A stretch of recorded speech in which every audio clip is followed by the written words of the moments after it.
Okay. Welcome, everyone. I'm going to call to order the Town of Andover Board of Selectmen regular meeting for Monday, March 10th. It is 7 o'clock, and we're going to start with the Pledge of Allegiance.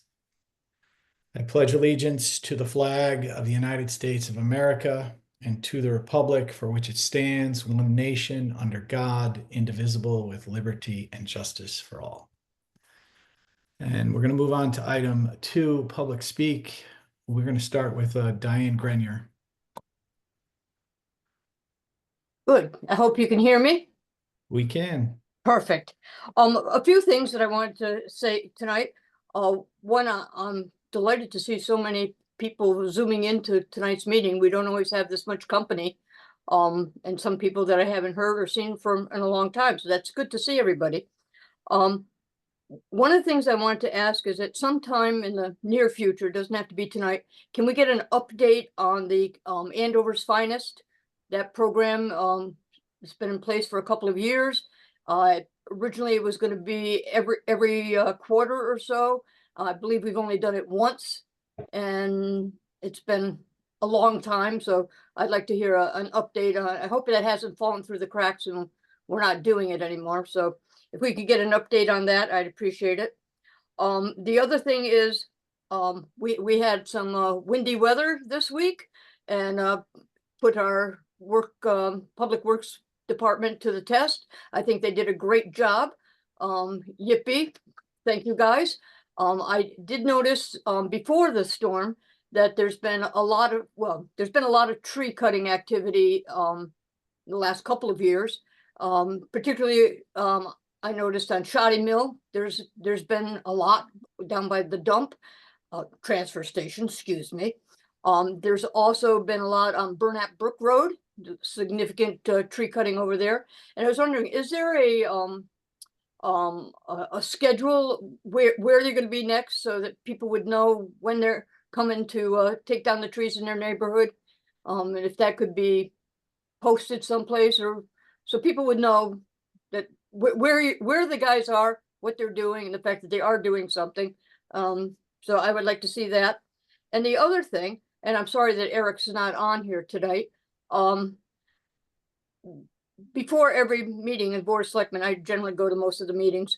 I check the calendar where they have the agenda, and attached to that is the administrator's report.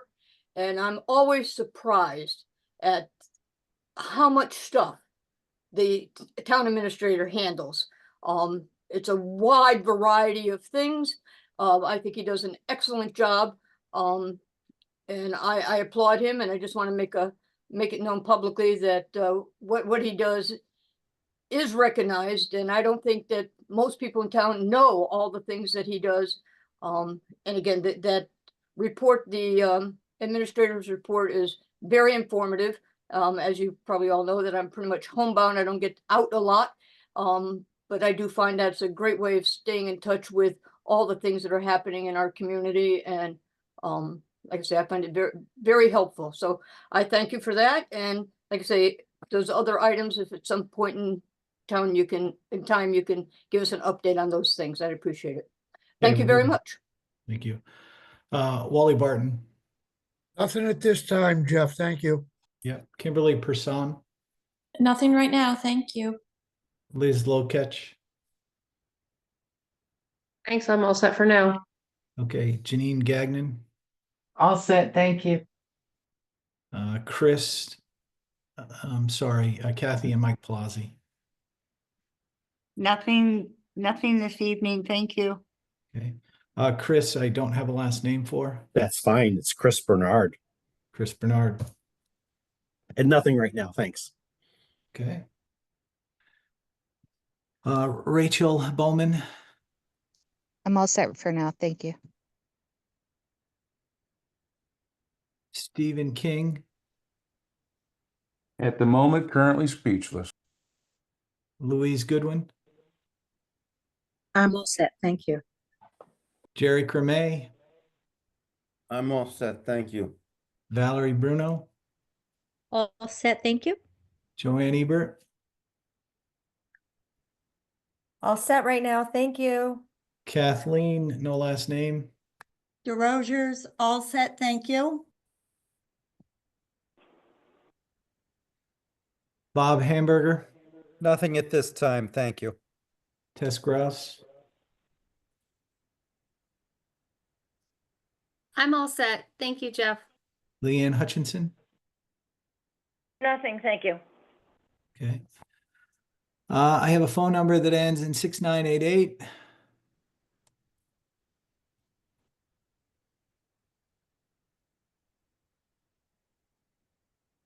Okay.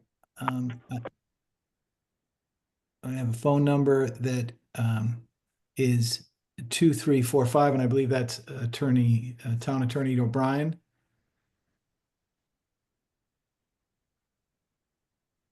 Okay. 5475 was Leanne Hutchinson, and phone number that ends in 6682. That's Adrian Mandeville. Adrian, And I just have a couple questions I'd like to ask the board to address prior to the meeting on Thursday regarding the school solar project. I've gone through the documents that were available on the school website. Unfortunately, I don't see anything further. So one of my concerns is I was on the original school roof project, and we put in for a 50-year warranty for that roof. It was an additional 10% cost to the project. In the minute. Recording in progress. Hang on, sorry.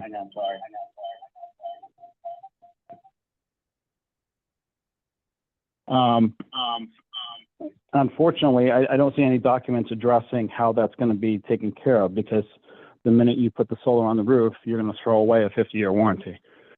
And although the solar companies say that they're going to, they'll take care of any damages, you're talking about a new company that's barely been around, and they're going to be able to cover a $500,000 roof.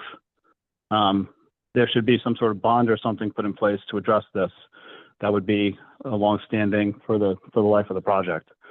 I think my other concern is that by doing this project through the school instead of through the town, if you look at the specifications for the project, it's going to generate about 1.5 times what they're actually trying to estimate based on the roof pitch and size of the system. I know this because I've designed a bunch of these. Where's all that extra electricity going to go? It could be going to offset the Public Works Department and the community center in the town hall, but because this is being done through the school, you won't have the option of doing that. It's a town building. It should have been a town project from day one, which I brought up when I was on the school board. By doing it this way, you're shortening the town. The other concern I have is that there's no specifications for the installations on the roof. Most importantly, you have $1 million project, and I don't see competitive bids anywhere, which is part of the requirement for any town project, school or otherwise. So just there seems to be some missing things in there. Thank you.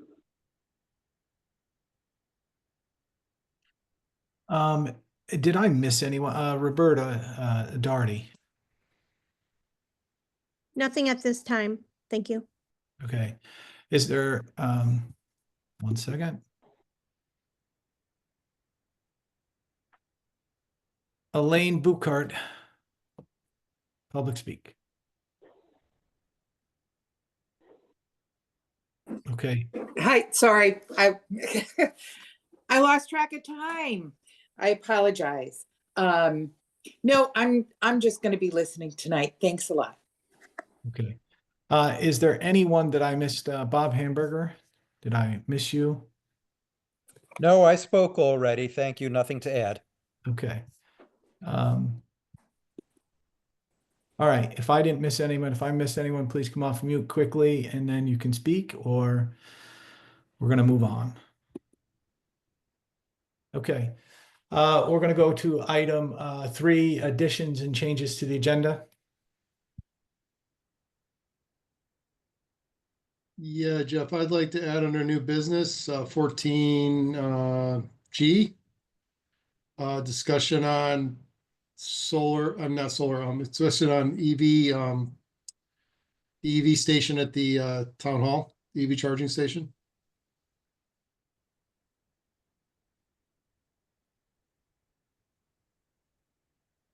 Okay.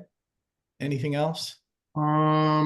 It might be under old business, but I'd like to try to discuss the blight and what's been going on with blight. I know Eric is not here, so we may want to continue that to the next meeting, so. Do we have a blight section in the packet, don't we? Yeah. Yeah, I'm just more concerned about that Long Hill property. I mean, we can discuss it, and that's not a big deal, so, do that under it's actually there, 13B. Right. Okay. Okay.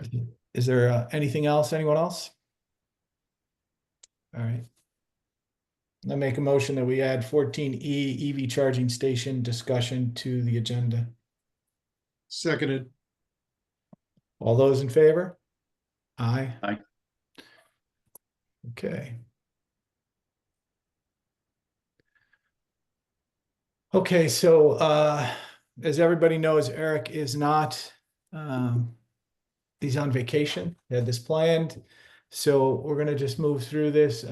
Item 4 is board and commission presentations. I did not see any in the packet when I received it. Anyone else have anything on there they want to talk about, any of the other boards and commissions? Okay. Item 5, appointments and resignations. I was not made aware of any appointments or resignations that we needed to consider at this meeting. Okay. Item 6, town administrator report in our packet under pages 3 and 4. And does anyone want me to share my screen on these things? Does it make any sense? I mean, some of the stuff I will, but well, let's just go through Eric's. I'll go through it. Town hall operations, cleaning of the building is in good shape. Willie and Susan are doing a great job. I greatly appreciate the effort that those two put in to keep the town hall and the buildings clean. So again, Eric's on vacation. He's returning the 19th. He left a set of items to sit there and deal with while he's on vacation. So I will be dealing with Chris in the finance office on a few items and make myself available for what needs to get out while Eric's away. He has some items, they're all in the agenda. He wants to receive authorization from the board to expend money for the bridge and culvert fund and the Bunker Hill Bridge Fund to pay for initial project costs as we get reimbursed. That's something we have to discuss related to federal and state reimbursements on that project.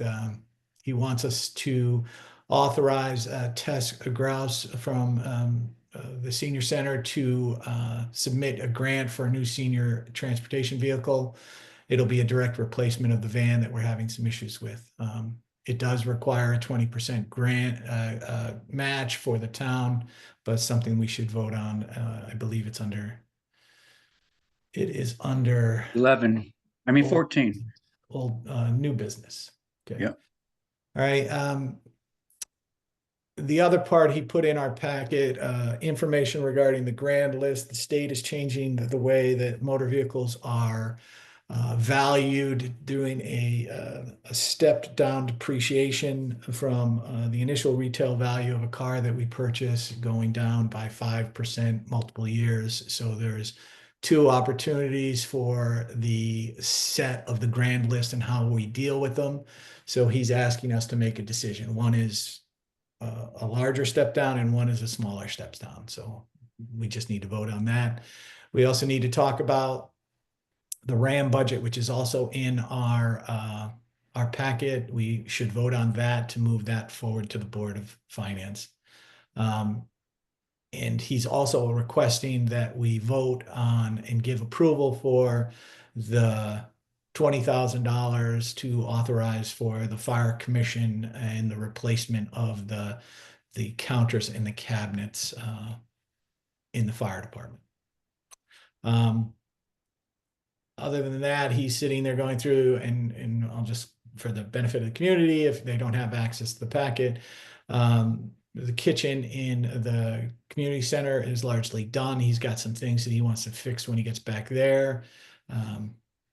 There's some congressional appropriations that we were promised that it doesn't appear that we're going to be receiving because of the budget hold and where they're at federally in Washington. So the VoIP phone has been installed at the community center for the benefit of the director. The acoustic panels have all gone up in the community room and in the community center. The town clerks, he has nothing to report. We have some items on the agenda to discuss related to that. Town assessor's office, that he wants to talk about the grand list related to that. Finance office is in the middle of the audit. ZBO has the report in our packet. Town engineer, the ZBA application for a pavilion at Veterans Park pending. Scott and Ann can speak to that. If you have any information on that, would you like to add to that part?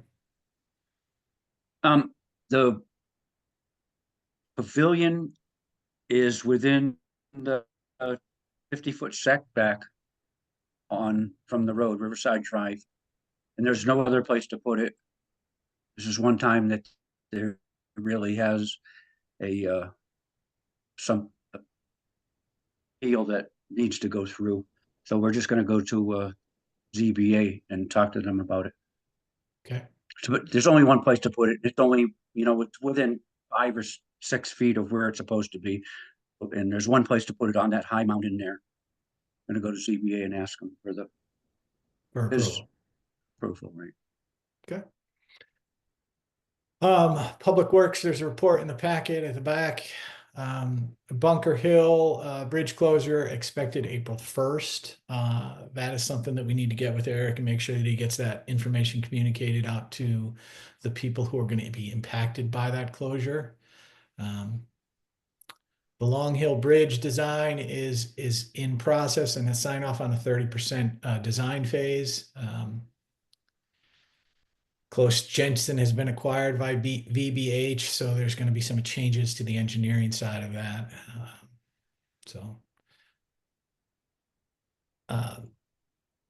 NLJ has done the borings on the Bizzola Ridge Bridge or the Bizzola Road culvert on Lake Road. So that is moving forward. Safety Committee and ongoing meetings, capital improvements. The packets are 3 quotes for cabinetry and the replacement of countertops. Okay. Oops, I'm sorry, Marcy. Apologize for not getting to you. Okay, any questions or anything that you guys want to address related to the town administrator's report or anything we need to address with him when he gets back? No, I'd just like to echo Diane Granier's comments. The Public Works had a huge mess to clean up on Long Hill and Bear Swamp, and they were working on it all day today. 2 large pine trees, and they knocked it out today, and you can't even really tell, except for the guardrail damage, that there was a major incident there. So kudos to them for the hard work that they put in today. Okay. Anyone else? Okay. Item 7, discussion and possible action on a petition filed February 19th for a special election to fill a Board of Selectmen vacancy. That petition is in our packet. Those petitions, they were filed. I'm extremely happy that our community could file petitions because that was an issue related to one of the items in our charter revision. Everybody was complaining about filing petitions, but it didn't seem to matter. Petitions got done. Those petitions were, and I'll sit there and I'll tell you what, let's sit there and do this.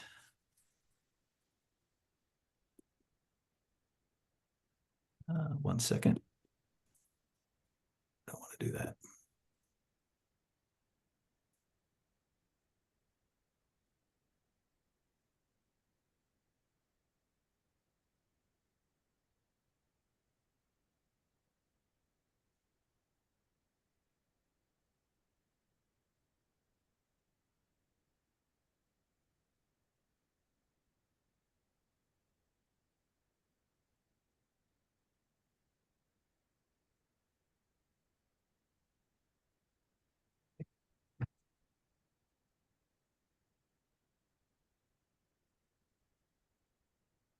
try to do this easily.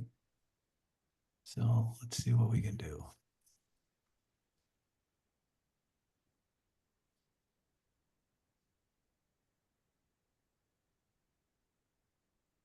Okay, so just so everybody can see this, these were the types of petitions that were collected. All the signatures were verified by the assistant town clerk. Not all of them were approved. And just as a question, is Carol Lee on the call? Okay. Okay, so Jeff, I believe she is. Just give her a minute to answer. yeah, no problem. I mean, I don't have anything right now, but I did ask her to be on the call this afternoon when I spoke to her this morning. So anyway, this is the statute for everyone to sit there and see related to what the petitions were filed against. So this statute 922 sits there, and so let's explain to everybody what was going on when this was initially done and the vacancy became available August 19th. So Paula resigned. The process that everyone believed we were going to be following, or we would follow, and we had followed in the past, was related to section 208 of the charter. The charter sits there and gives each board their opportunity to sit there and appoint a candidate or a replacement to an individual that resigns. At that point in time, right around that same time, we had 3 different resignations from the 3 major boards within the town. We had a resignation from the Board of Education, a resignation from the Board of Finance, and a resignation from the Board of Selectmen. So there were 3 different positions available. All of the other boards, according to our charter, have 60 days to fill a position, or the appointment of that position comes to the Board of Selectmen to fill. But basically, with our charter and the home rule that it relates to, the Board of Selectmen did not, or the town did not put a timeline on the Board of Selectmen. So that is how it was progressed and went through the process. So in the past, the Board of Selectmen has come to a reasonable conclusion. I mean, the last time this happened was when in 2019, Paula was appointed to the board. That appointment was based upon the compromise from the Democrats on the committee, which were Eric Anderson, Jeff McGuire, and Scott Person, to sit there and make Eric Anderson the town administrator. And for doing that, the compromise that was agreed upon was that we would appoint a Republican, and to give the Republicans a majority on the board. And the only request from our end, from Scott and I, was to make it appoint a female so that we had some female representation on the board. So that's what happened in 2019. At that point in time, Jeff Murray was on the board, and so was Adrian Mandeville, and Paula was the 3rd Republican that was put on our board. And that was a great appointment. So now we're in this situation where we have not been able to come to an agreement, and we now have a petition that's being filed under this statute 922. 922, I will tell you, Carol did not know that this statute was available at the time of Paula's resignation. The town attorney did not know that this statute was available at the time of Paula's resignation, because everybody was under the impression we were going to deal with the charter and how the charter sits there and equates. Now we're into an extended period of time, which I apologize, related to not appointing, but this is where we're at.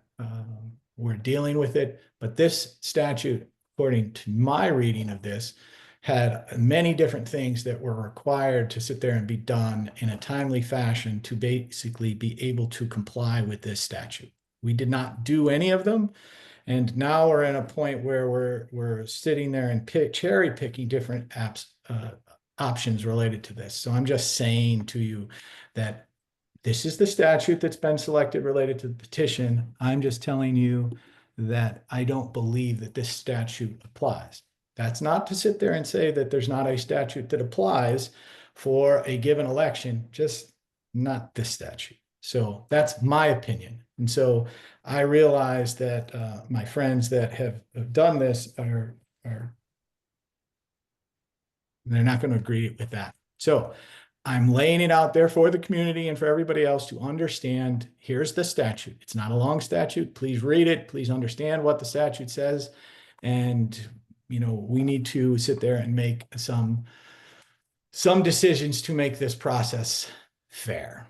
So anybody got any questions about the statute or want to talk about the statute in any way?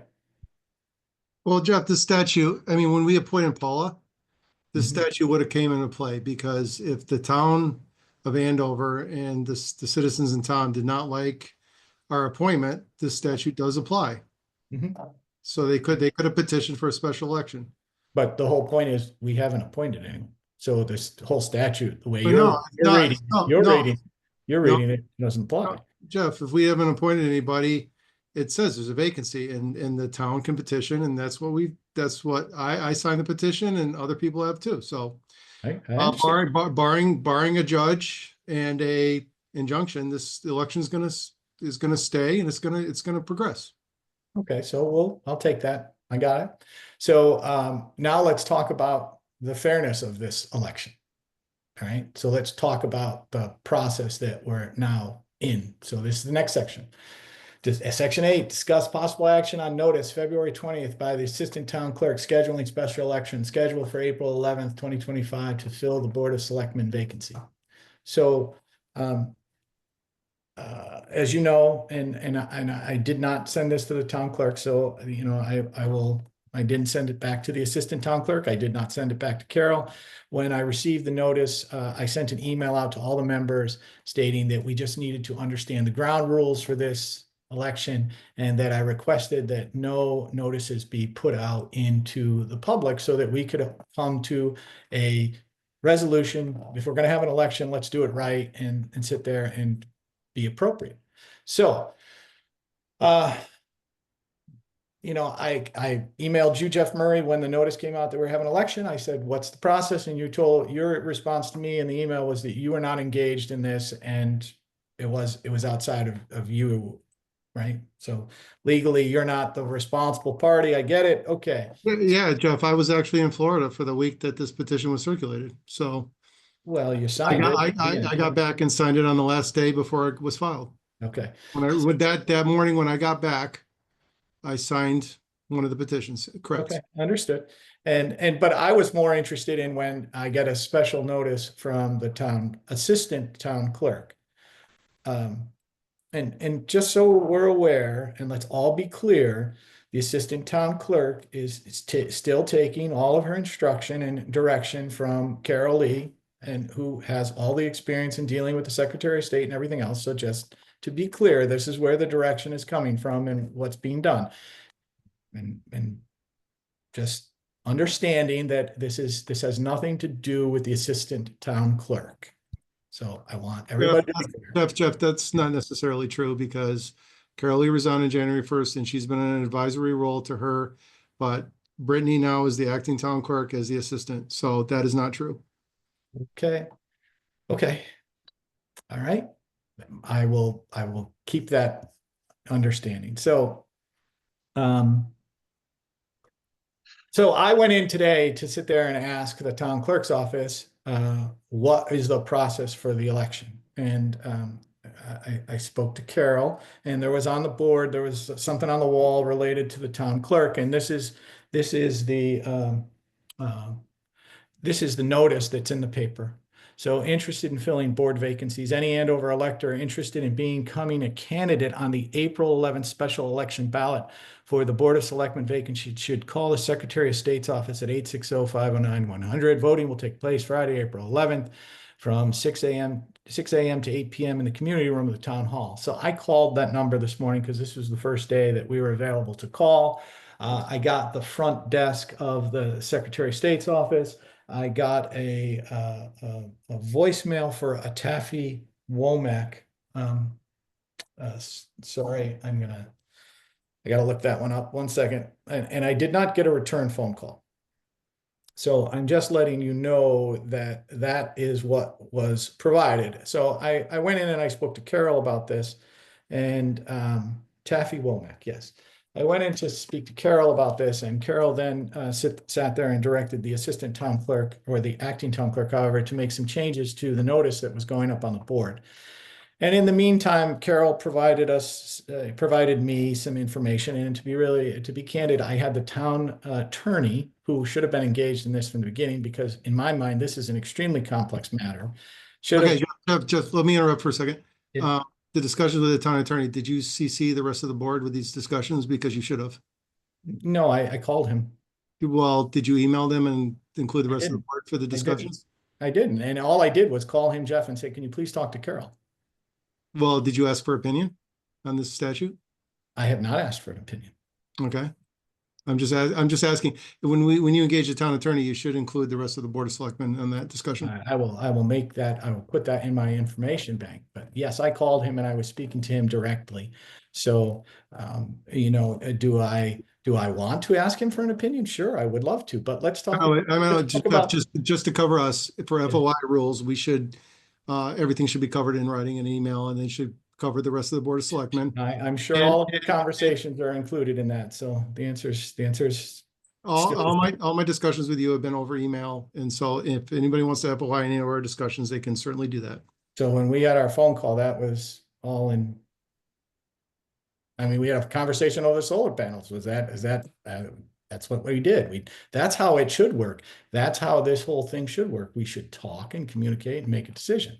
Anyway, Jeff, I just want to put this out there so the public understands the whole transaction and what's up. No, understood. I'm just correcting you on a few things. That's all. Yeah, okay. I gotcha.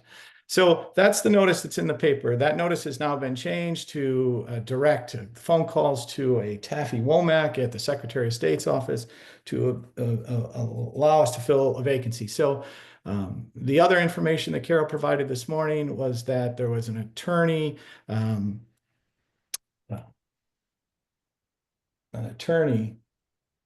Mr. Bernie Leo, and that attorney was at the Secretary of State's office, and there was some information that you know, he provided to Carol in dealing with the petition and how the petition should be dealt with. So again, Jeff, I had the town attorney today contact Mr. Liu to understand what the criteria was for this, and I sat there and if you want, you can have Attorney O'Brien talk. I'll sit there and I'll gladly let him talk. Yeah, I'm just concerned that there's some discussions going on with that is not including the whole board of selectmen. Well, it just kind of smells like there's some kind of my goodness, something smelling, and you're going to sit there and say the chief executive of the town talking to the town attorney, and when none of this information was made public or allowed to be public, so that we can have a fair and free election, because that's what we should all be working toward. I mean, not to interrupt you, but I mean, this is the most fair and free this is the most fair and free process that we could actually ever hope for. Okay, you want to see everybody? I mean, if you're trying no, I just want to. Can I finish, please? Sure. I would just like to say that I could see Kimberly Person is on it. I know she was a petitioning candidate in the last election, and discussing it with her, the process was extremely easy. It was a minimal amount of signatures. If anybody in this town wants to get on the ballot for the selectmen, they are more than welcome to go on. Okay. This is not a closed election, or is not some kind of conspiracy. It's a free, open election, and it's going to be anybody can run, and the town, the public, anybody that's a registered voter can decide who this person is going to be. Okay. I'm with you. And if that's the case, I'm good. There's no issue whatsoever. And if you want to talk to Kim is on this meeting. If you want to talk to her. I mean, if we did this by our charter and we had right timing, no problem. Here's what was received today. This was provided by Carol to the town attorney. And this is the agenda. This is basically the opinion and the direction I'm understanding that we dealt with, that this group dealt with this entire thing. And if you look at this, like, I don't understand the dates and how they all come into play, but basically this is what we're trying to deal with. There's a political party and party rules related to the Republican Party because this is supposed to be a Republican candidate. You're supposed to do the endorsement. And so that's all by March 6th. The ballot, the printing of absentee ballots happens on March 6th. Today's the 10th, Jeff.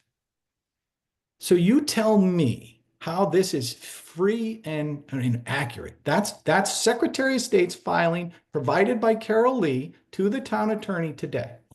That's, I'd rather see, can we get Carol Lee or the assistant town clerk on here to clarify this, because I asked Carol to be on, so, and I believe she joined. yep, she is on. Carol, you're more than welcome to speak. Can you hear me? Yes. Okay, because you couldn't hear me on my phone. I was screaming yes. Sorry about that. I'm sorry. I don't know what was the matter with it. So are you talking about the election calendar that Dennis asked me to fax over to him? Correct. Yeah. Unfortunately, I do not have that sitting in front of me. So I Okay, do so- not have any of the dates. The only one that I specifically remember is that anyone who would like to petition to be on the ballot has until March 28th. We Okay. don't have absentee ballots ready at this point in time. You can talk with Wally about that, but the new tabulators are coming in.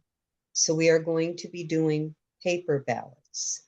So anyone who is a write-in candidate, someone would write, they would have to get out there, get their petitions in, become a write-in candidate, and then their name would be written in on those ballots.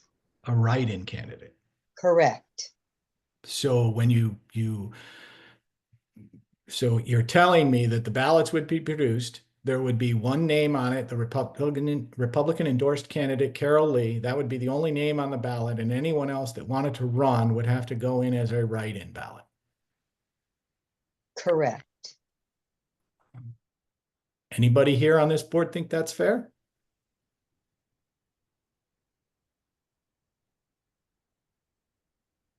Just asking. Well, if they're, Because none of this was shared with us. I if mean, they're a candidate, they're a candidate. If they're a candidate, they're a candidate. okay. All right. Just because I'm not a lawyer, I read these things, I read stuff for work, I understand enough of it. And can I just add one thing? Sure. There were petitioning candidates before, Jeff, and you know that very well. The first time you were on the ballot as on the Democratic ticket, Kurt was our Republican, and the two petitioning candidates won for first selectman and board of selectmen. So yes, petitioning candidates, it can be very fair. And we've learned that from experience. I don't disagree, Carol, if it's done correctly. And what I'm trying to get at, I'm just basically dealing with the issues. I may not believe that the way that we did this and according to statutes is accurate, but I sit there and I'm going, okay, if we're going to do it, what is the rules? What is the process? Explain it. Carol, I walked into your office today and I asked you what the process was, and you told me just to call the Secretary of State's office. That's not free and fair. That's not setting us up for competition. So exactly what I told you was, because I am a candidate on that ballot, I am totally hands-off with advising any candidate as to how many signatures they need or the process. I said that the correct way is to call the Secretary of State's office. Then it can never be said that I advised someone incorrectly. I would never do that, but I'm a candidate, so I'm in a different position with the advice. While you were standing there, I dialed the Secretary of State's office. I had no problem getting Heather, who answered the phone, to answer every single one of my questions, because I said, I have someone here who's been trying to get on as a write-in candidate, and has been telling me that they can't get through to anybody at the Secretary of State office or get any of their questions answered. She answered every single one of the questions, didn't she? She sat there and said how many signatures we potentially needed because you were speaking to her. And yes, Carol, you do have the relationships in with the department. My question to you, and I'll just ask this really, what's write-in mean to the public? Like, what does it mean? Because the way I take write-in is I need to just write in the name. You write the person's name, just like if you're at the Democratic or the Republican caucus and they're passing paper ballots, you write the name of your candidate that you would like. Okay, but that person's name is not on the ballot. Correct, but a list of write-in candidates is available. Okay. All right.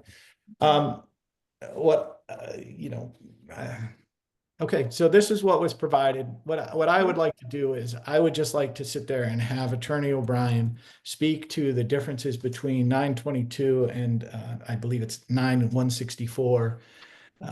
So if we are going down this road, we understand what should be done and shouldn't be done legally. Does anyone disapprove of that? I don't see what is wrong with this 9222. It seems to me that we have followed that exactly, and we are ready now to have the special election.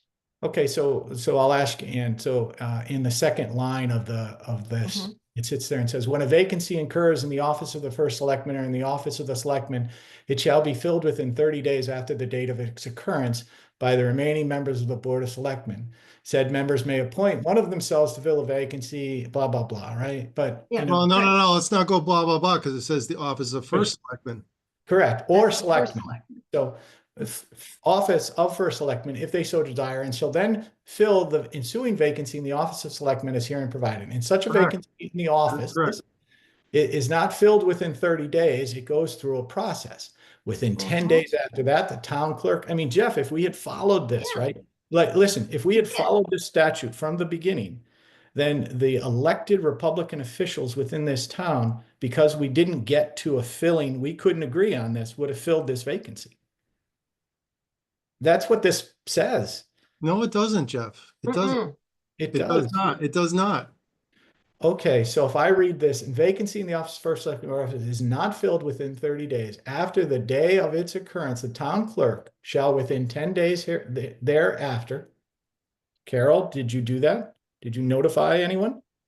Yes, I do. With every single board and commission, when there is a vacancy, I notify both. No, Carol, I committees. understand you notified us of vacancies. I have the emails. I put them all together. I'm 100% with you. Yes, Jeff, and John, not to interrupt, Jeff, but we got the vacancy notice and we did endorse 3 candidates. So I do send out letters to both town committee chairs advising them of the vacancy, along with a copy of the letter of resignation. And then a notice is sent in to the River East to notify the general public. Then notices are placed on the bulletin board and all doors of the town hall. No, I'm with you. I agree 100% you do that. That's not what I'm asking, and that's not what I'm reading here. I'm saying that we failed to fill the seat within, this is what this statute says. We failed to fill the seat within 30 days. The town clerk's office within 10 days thereafter shall notify the elective town officers enrolled in the same political party as the first selectman or selectman, as the case may be, who vacated the office, or all elective town officers, if such first selectman or selectman who vacated the office was not enrolled with a political party, and it shall be filled by such elective town officers within 60 days after its occurrence. So what that's saying is if the Board of Selectmen doesn't fill this, then it goes to all the elected officials within the town. That's what this is saying to me pretty simply. And I'm not going. So now it goes through the process and it sits there, and the Republicans, because this would have been a Republican seat, Jeff, you guys would have, all the elected officials, so everybody in town that had gone through a campaign and got voted on by residents would sit there and would be you would have a caucus, and you would sit there and say, who should fill this seat? That's what this statute says. Then it sits there and says, if it gets filled and people don't like it, then I mean, Jeff, this says the term town officers is used in this section, and that includes state representative town officials who serve on town boards. It says that right out. Come on, Jeff. what are you talking about? Right on the bottom. Well, where did we miss it? Because I'm still reading. So, This is the term town officers. yeah. I mean, and it also sits there and says at the bottom that we have town charters in the back section, the next page, a town I charter. mean, the spirit, let's just back up the chart a minute for a minute. The spirit of this, like our town charter covers every vacancy. We know that there's a vacancy on the board of finance, or there's a vacancy on the board of education. If those aren't filled within a timely manner, the board of selectmen can fill those seats. There's a reason why that is. The board of selectmen vacancy is not in this town charter because it is covered under the state statute. Oh my God, No, please. we have, yes, it's true. No one in our town has ever put a state statute in our charter ever like that. No, because this is not in our charter because the state statute covers it. Yes, We have a yes. selectman. Okay, let's have the town attorney come on because I'd rather listen to him talk than. I mean, Jeff, at this point, yeah. Anything other than a judge and an injunction is going to stop this election. As a board of selectmen, we can't stop this election. The town attorney can't stop this election. It's going to happen. If you want to, no, Jeff, if you want to stop this election, you want to hire an attorney to go to a municipal court and file an injunction against this election, then let's do that. But so you're telling me that what you're doing here is fair? Yes, it's very fair. Not. This is terribly. It's completely fair. It is fair. It's fair and open. You are not allowing any resident that would like to run. Of course, the opportunity to do it because all you're doing, you're minimizing the fact that let's look at an election. What Carol said before about Jay and Bob, which is where we're going to, right? Jay and Bob.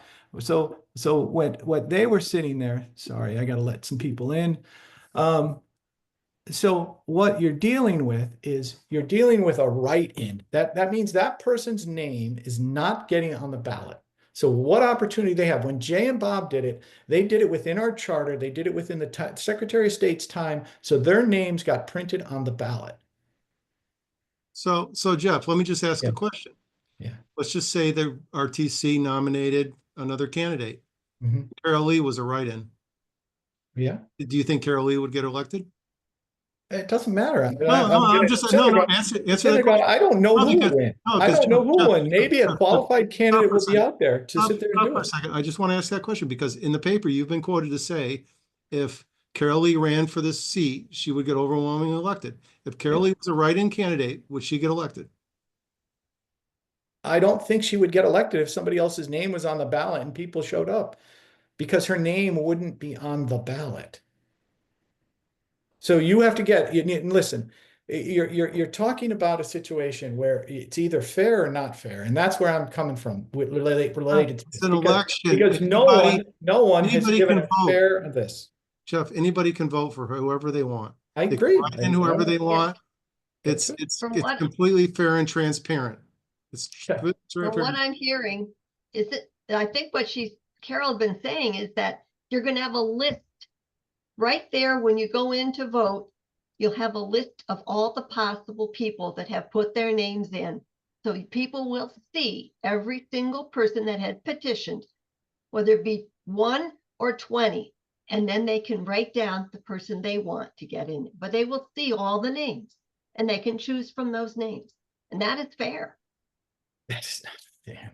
This is not even close to being fair. So, okay. Attorney O'Brien. Are you trying to run? Quickly, if you can, sir.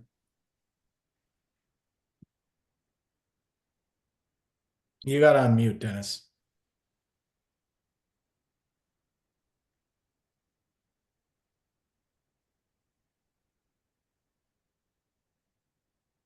Dennis, what phone number are you? 2456.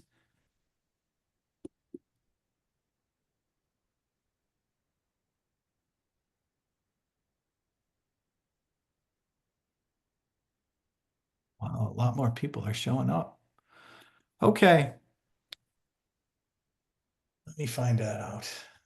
Info. 2435.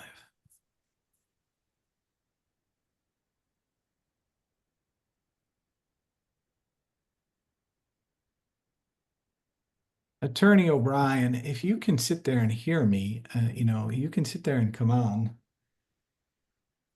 But anyway, I don't want to really hold up everybody here. And at some point in time, Dennis will come on. Let's sit And, there. and Jeff, let's make one thing clear. The attorney's opinion is an opinion. Understood. And it doesn't overrule the process. And what I said before, if anybody would like to stop this election, including you, Yeah. you can hire an attorney and petition the court to issue an injunction. If we have followed this, if I and anybody else in this town has done something that's inappropriate, and a judge would rule, that's our I process. understand, Jeff, what you mean by when you say we. I do get that. So understood. I'm with you. I mean, I signed the petition. I'm a Yeah, signer. I know. I got it. So here was also, just so everybody can be aware, and there's a lot of so we're gonna move on to this, and I'm sure that the town attorney will figure out his computer issues later. So I just wanted to also go over the timing of everything, just so everybody has this in front of them. So all the members of the public, please understand that, how this process has been run. You can look at the timing of the resignation, the timing of the RTC appointments. You can sit there and look at all of the missteps that happened in here related to us trying to get someone appointed, and all of the issues that are out there related to timing, because there's been a lot of communication that that I have all these, everything. So I spent the time and the energy to sit there and document everything. I have all the emails, everything that's there. So everybody can sit there and go through the timing as to what you want. And you can notice that the first RTC endorsement was done 6 days after the resignation. So there was really no effort to sit there and publicize the position and get it out there so that a wide range of people could apply. And we did get a lot of good people that applied, a lot of good people, and a lot of people I voted for, a lot of Republicans, as I've said before. So letting everybody know related to the town clerk's resignation. So the town clerk, item 9, the town clerk did submit a notice to the Secretary of State's office, signed by the assistant town clerk. It was filed on the 18th of February, a day before the petitions were filed. So just to let everybody know all the communication that was going back and forth, how it is. So just so we're all clear as to what we're doing and where we're at. And I still just don't agree with the process. There's no process related to this, no rules. This is not following what our charter would. This is not following a standard election. It's just not there. We have to deal with item 10, which is a discussion regarding potential employment of Carol Lee in the town clerk's office as an advisor. I'm thinking this is something that we should waive until we sit there and get our new member appointed or elected, because this is going to be an issue related to the entire town. Back when I first got engaged within the town in 2015, we had multiple members of the Board of Selectmen that were getting paid. It didn't work out really well for the town at that point in time. If we're going to sit there and put forth an employment contract for Carol, there's got to be limitations in it, and there's got to be a timeline. So I'm just letting everybody know that. I don't expect us to do a contract with her today. Eric had initially wanted to do the contract, and I told him it was not his responsibility to sit there and do that contract. So we need to sit there and deal with that. So again, I skipped this one. I skipped the resignation. So I skipped this one. This is for everybody there. If they want any of the documentation, any of the emails, I'd be sure to provide them. Jeff, I'm not meaning to interrupt here, but what's your point? What's your point here? Oh, I just want to make sure everybody in town understands this, Jeff, because there's certain information that's being presented out there that Scott and I are unwilling to compromise or unwilling to vote for qualified candidates. It's just the problem, Jeff, is that we just have not voted for the Republican Town Committee endorsed candidates. That's, And so- that's understood. And the Board of Yeah. Selectmen has not in 6 months decided on a candidate. Yeah, have not. And- But I wanted and- everybody to understand because I read the paper. I read the no, paper. can you please let me finish, please? Can you Yeah. please let me finish? So please don't interrupt me. I mean, we spent 6 months trying to find a candidate. I mean, the town and the residents in this town have took it upon themselves to get this petition together. And they want to select the next debate. They want to select the vacancy. They want to select that person. And they have the right to do that. And I want to give them that right. And I just don't see where this is going and what's your point on this whole That's okay. conversation. Good. So I wanted to sit there and let everybody know that these are the various votes that we took and the various nominations that were there. You can sit there and see who nominated who voted yes. I should have really put up the Jeff Murray Republican. I should have put Republican, Democrat, Democrat, Democrat. So in all of these cases, Jeff would vote yes, Ann would vote yes, Scott and I would vote no, and then the next one would come around. Joe Godwin was a qualified candidate. Jeff voted no, Ann voted no, I voted yes, Scott voted yes, so on down the line. So we postponed the meeting because we didn't want the November vote, because we didn't want to know that Alicia Lee was on the ballot or the Republican endorsed candidate before the election. So that occurred. Then we got to the December, we voted, Alicia went up, and this is the one that really bothers me. Alicia, we were working through Jeff Murray, and Jeff Murray didn't want to re-vote on anyone that was there. So he nominated Alicia Lee. The vote went yes, yes, no, no. And then he nominated Beata Gajomski, another Republican. He voted no, Ann voted no, Scott and I voted yes to try to get it. So in all of these cases, in the way that this all worked out, I have voted for as many Republicans as Jeff Murray has voted for. So just Again, let me interrupt. Just let me interrupt again. What is the point of all this? It's just letting the public know, Jeff. Jeff, this is information. This is a public forum, and this is what we're doing. I know, but this has been out there for everybody's been attending these meetings. They know what's happening. Why are we rehashing this? Because what's your point? Even when we sit there and look at the River East, it doesn't have it correct, because the issue in the River East is that Scott and I are just stonewalling this, which the answer is not. We're not stonewalling anything. We voted yes for people. We voted yes for Republicans. And that's your point. But now we're going to have an election and it's going to be decided. So let's just move on.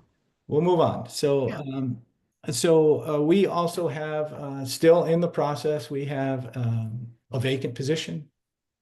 And we had a candidate that wanted to sit there and fill the position. And I believe that it's appropriate that we sit there and give that individual an opportunity. And if Kathy DeRochers is available, Kathy, if you would like to sit there and speak, you can. If you choose not to, I totally understand. Interrupt again, Jeff. Did we advertise for this? Yes, we've advertised. Remember, Jeff, we've been advertising for 6 months. Well, we have an election now, and this, even if we appointed anybody tonight, it's going to be overruled on April 11th with the new. Okay, so let's do it. Hi, my name.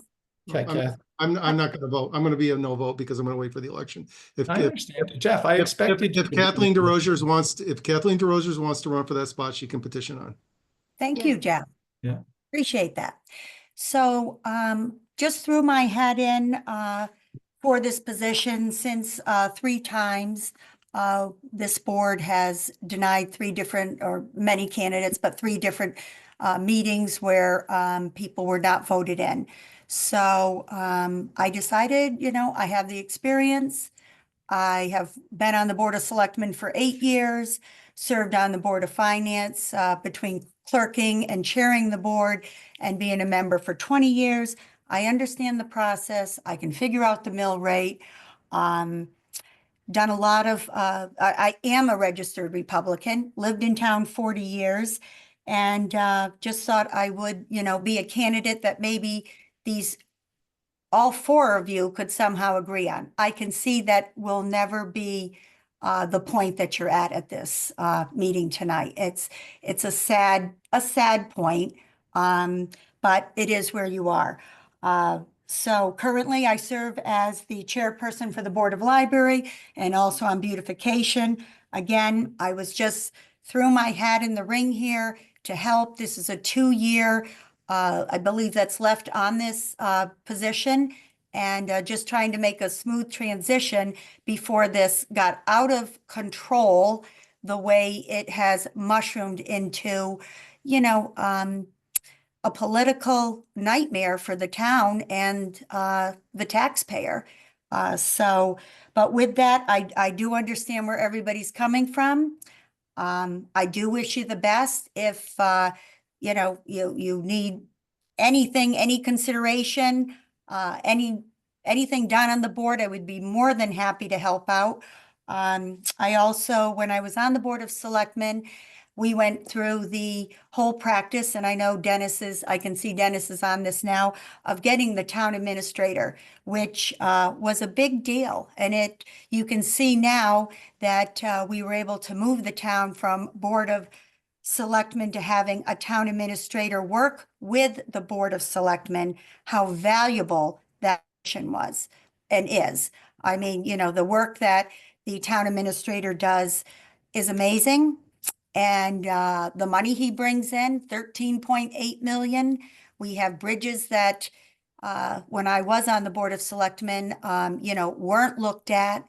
Public Works was not a priority. The roads were not a priority. The equipment was allowed to, you know, we had equipment they were repairing, fixing more than it was even being used at the time. So this board was a really good, healthy board. But now with the divide that you have, it has really, you know, you've created a big problem in town. So that's unfortunate. But again, I sent this in for a 2-year time period that Paula, you know, when she left, there was 2 years left. That's why I did this. I was hoping to be able to bridge this rather than create the issues that have been created. So thank you for your time. And, you know, I do wish you all the best. Thank you. Anyone have any questions for Kathy?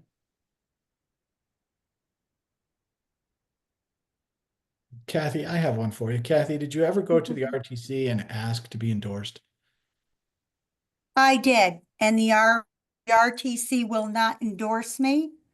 I have been told that I am considered a spender, which was very, very insulting and hurtful, because I voted for, on April 23rd, 2025, we had a town meeting regarding a tractor that was ahead of, I think it was a year ahead of the timeline that Public Works brought before the town at Mo's. And anyways, there were 76 people in attendance at that meeting, and 42 people voted yes for that tractor. It's not Kathy DeRosa's tractor, but it's 42 people out of 76 that agreed, after listening to the Public Works presentation, that this tractor was necessary. Plus, because we bought it a year early, it saved the town $30,000.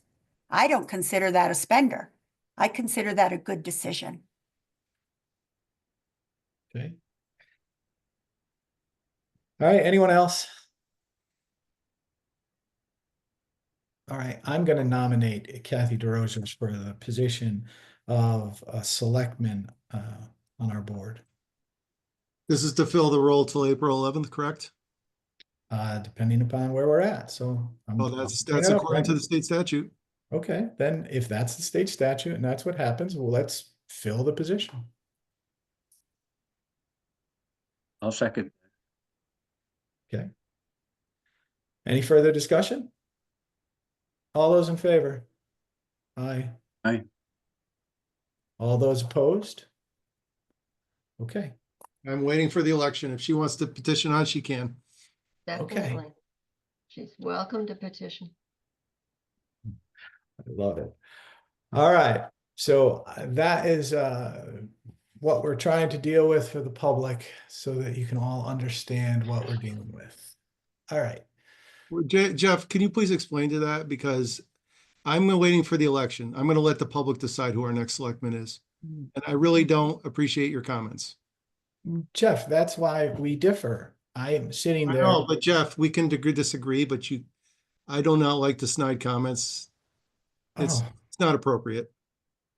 Please. okay. So the snide comment that this is what we deal with is a snide comment. I think it's actually the truth. I'm sitting there expressing to the community the truth of what I've had to deal with for this period of time and what the rest of you all have had to deal with in our different ways. We have differing opinions and where we're at. So I'm just Jeff, telling you. no, Jeff, not interrupting, but so do you have a problem with letting the public, the residents of this town, decide who our next select person is? You know, I don't, Jeff, and to be really honest, I had told Scott that we should all go and we should all have an election, elect the entire board of selectmen. Let's re-elect the entire board of selectmen right now. Let's do it right. Let's do it in accordance with our charter. I will submit to that, Jeff. Jeff, the way that I look at it, Scott was the highest vote getter on our board. I was second. Paula was third. You were fourth. Ann was fifth. I'll take my chances. The public voted for Scott and I. You know, we're not sitting here trying to be a problem. I would sit there and I will flat out tell you, we want to sit there and come to a resolution and a process that gets us all on a ballot and we all have an election, have at it. Because I don't represent Jeff, I represent everybody, but I'm not really considering the people at the far left and the far right that deal with this. I'm dealing with the 1,800 people in the middle and the positive things we've done for this community. Yes, So Jeff. if we really want to talk about fair, that's fair. 1,500 people want an election and they want to vote.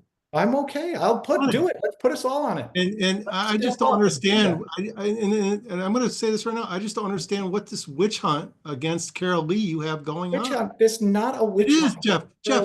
You're going around. Jeff Murray, you have had a plan related to this person since it became available. Within 6 days, you put someone forth there. Ann Cremay has a plan. Her whole situation is dealt with related to the Board of Education and the chair people of the DTC.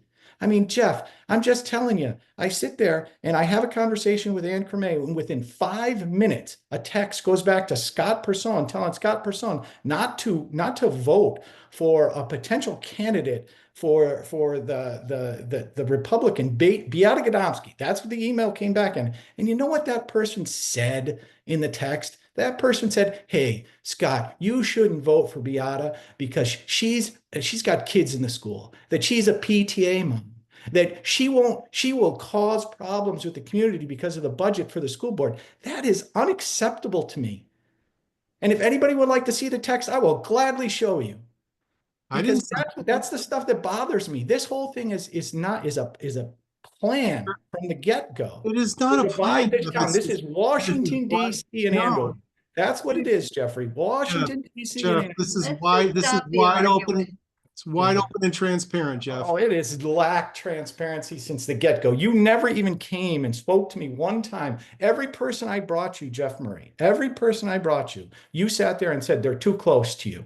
What does that mean, too close to me? It is because, do you know why? This is why I am supporting Carol. And you want to know why I'm supporting Carol? Why? Because Carol has the support of Democrats. She has the support of unaffiliated voters, and she has the support of Republicans. If you talk to anybody about Carol, Carol is very neutral. Carol listens to people, and Carol is very understanding, and she will make good decisions for this town. She's been in this town for a long time. And what you have done to her and the way you have tried to basically target her is just, it's almost like bullying, Jeff. My God, you talk about bullying. You need to stop. About bullying. Stop. You talk about bullying. Okay. So Jeff, I haven't bullied anybody. I've been pulling for a fair, transparent election ever since we hit a stalemate after the third time. Okay. And that's my position. That's your position. Okay. And I understand, Jeff, that I sit there and I look at it in a very simple way. You knew that Mr. King would have trouble getting on the board. You were mad at me for not voting for Mr. King. And Jeff, understood. I'm going to relitigate all of them. No, Jeff, let me stop. I wasn't even at the RTC when they endorsed Stephen King. Jeff, please, you keep saying stuff like that. Stephen King. You're pulling all the things. How many people are on the Republican Town Committee? It wasn't my vote. I How wasn't. many people are on the Republican Town Committee when this all started? We have a lot of new members, so I don't know. We added new members. You added new members. Okay. Did you add Kathleen DeRozier? No, we did not. And that was Why not? because it was a vote because she was not, people didn't want her on the board.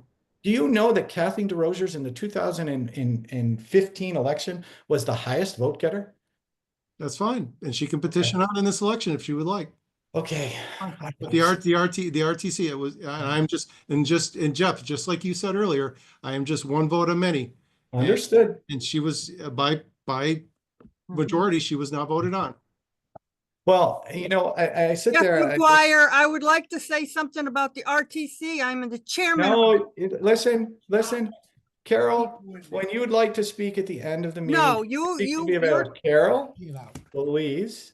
Jeff, if you're going to attack the RTC, she should speak. She's the chairman. I asked you one question. How many people are on the RTC? I didn't attack the RTC. I asked you how many. Let Carol answer that then, please. I'm asking you, Jeff. This is not an open public discussion. Carol Lee is the chairman. Carol Lee knows who the exact. Carol Lee is not the chairman of the RTC. No, I'm sorry. She is part of the RTC. She's part of the RTC. Carol Barton. Yeah. All right, I misspoke. She can talk in public speak. That's how it works. So Well, then let's okay. move on. So let's move on. Let's move on then, please. Okay. All right.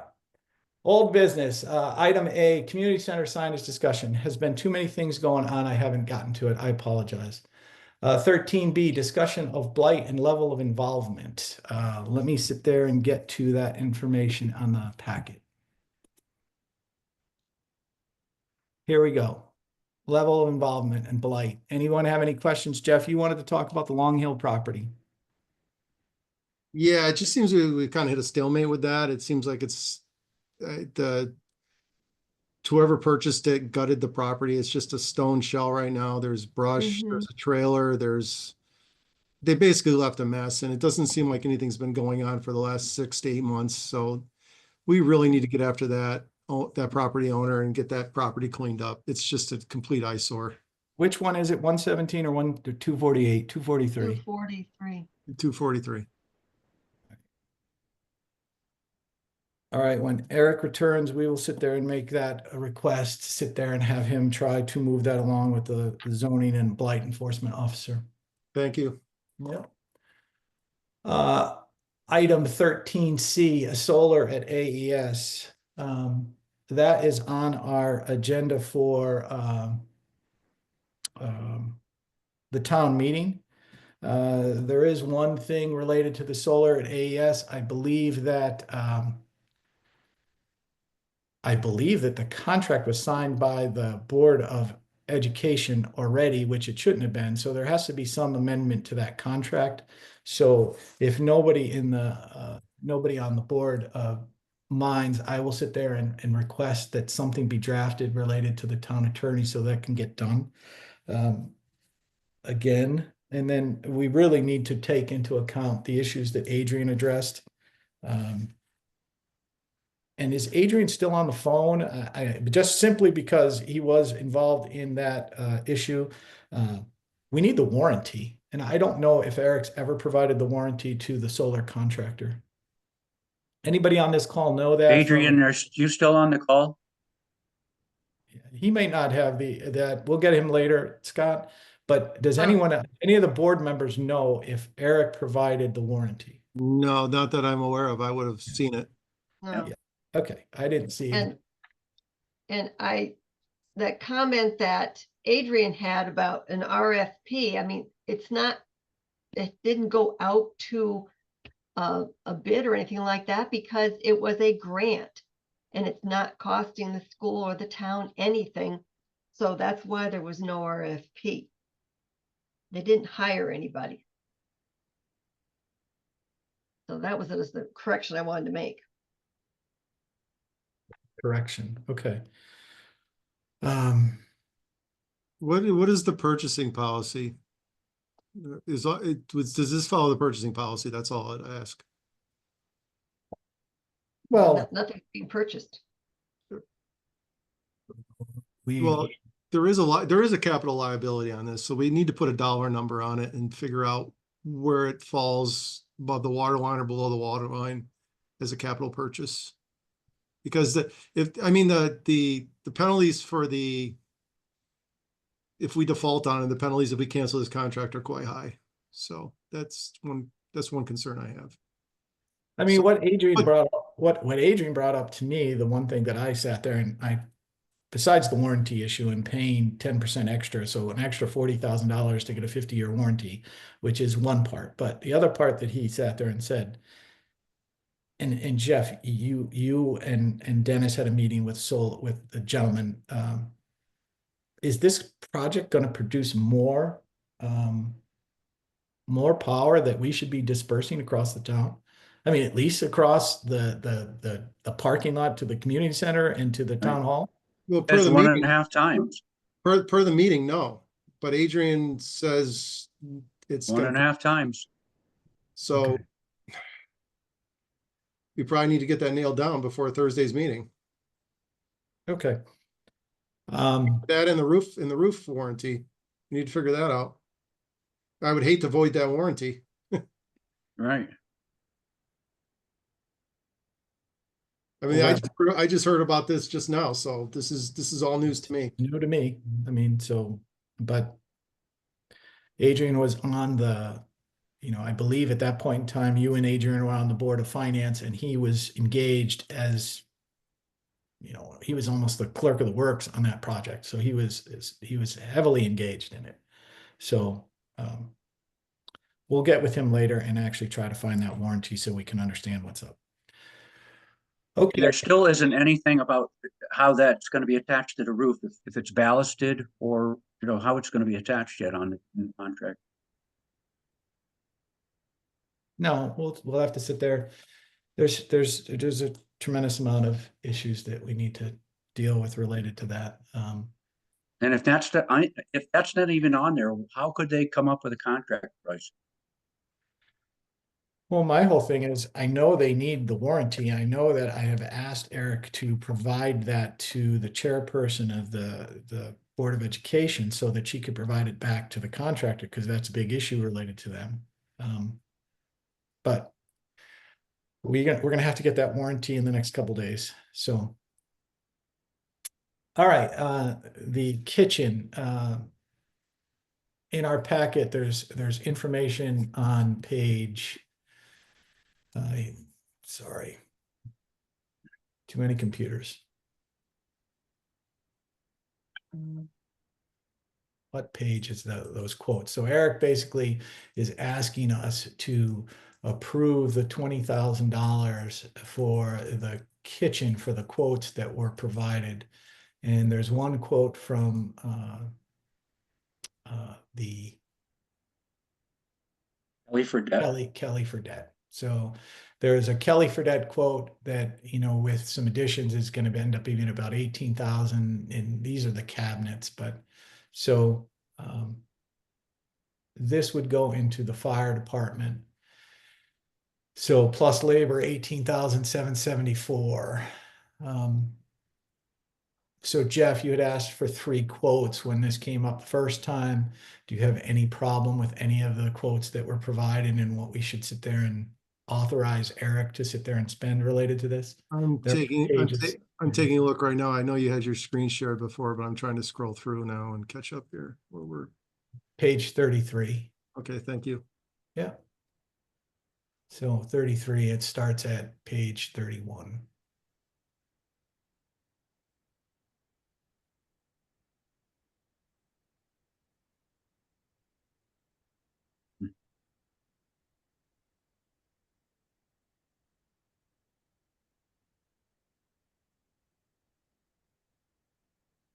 It looks like everything was pretty much competitive bid for like items.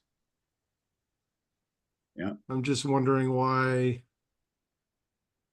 we're going with Kelly Fredette since they're the highest. They're the highest of the 3. I think Kelly Fredette actually revised back down here to. Okay, I'm just looking at the top. I'm looking at. Yeah, no problem. I'm with you because I didn't see the One. $80,000 that he referenced, but on page 33, it adds the labor and a reduction in the cabinets and the granite. Why is there tax in it? There should be no tax, municipal. Right. That'll come off. then. No, that's a different total. So 11,823.59 plus 6,200 for labor is 18,023.59. So the math didn't even work. Yeah, I'm just wondering if these other ones include tax or not.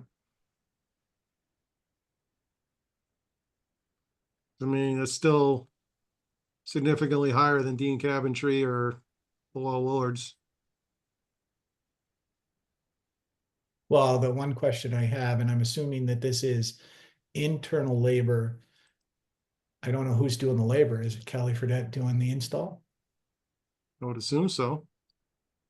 They probably have some carpenters. They probably have some carpenters on contract that probably do it for them. But the top, it says labor prices include removal and installation from economy home improvements. Maybe that's who's doing the installation. I don't know who that is, economy home improvements. Well, do we have a problem with the giving them a range that you want them to hit? Yeah. I mean, because I know the fire commission has come to us multiple times on this, and we said the last time they were asking for a base number, and then on the last time we sat there and said, get 3 quotes. So they've gotten 3 quotes on the cost of the hardware, but for some reason, they're Kelly. I mean, I just, Lowell Willards, they have the smooth style door where they have the shaker style cabinetry. Oh, yeah, Those that's are the difference. Those are like cabinets. And I'm just wondering why Dean wasn't selected, because Dean has a much lower labor charge and Why is it on the one sheet says 6,200 for labor and on the other one, it's all 4,000, 3,600 and 4,000. yeah, that's where I'm confused. Are the quotes the install and no removal, or what they do? Okay. So it's March, so we still have another month to deal with this if we choose to. If we have more questions than we ask, we may as well have Eric do that when he gets back and sit there and deal with this later. Yeah, I mean, the only reason I would say we wouldn't go with Dean is because they did have a fire in their facility. Right. Then they may not be able to, that may be something that Eric can answer. They may not be able to honor the timeline that we're looking for, and that's why he's going with Kelly Fredette.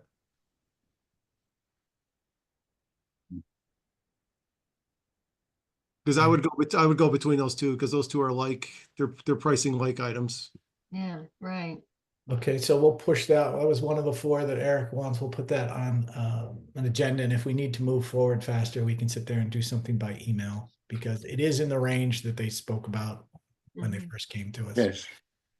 It's just a question of if everybody's happy with especially the labor dollars. That's the one question for me. So, okay, let's move on to item 14, which is new business. Trinity Solar vendor application. That is on page 39. Does anybody have a problem with that? I know that we've had, it's not really a concern with the solar company, but we had some emails from residents related to, I believe, Frontier. But does anybody have a problem with the application and approving the application for Trinity Solar? They've had one in town before. We've approved this probably 6 months ago. Right. Yeah. No. All their Good. people have been very good. Okay. I make a motion that we approve the Trinity Solar LLC vendor application I'll for second that. vendor license. And Cremay has seconded. All those further discussion? All those in favor? Aye. Right. All right. Item 14B, Bill 7067, change to the motor vehicle assessment. This is a slightly complicated, but starting on page 41. We have an ability to approve a lower valuation rate on the let's share my screen. Where is it? Share.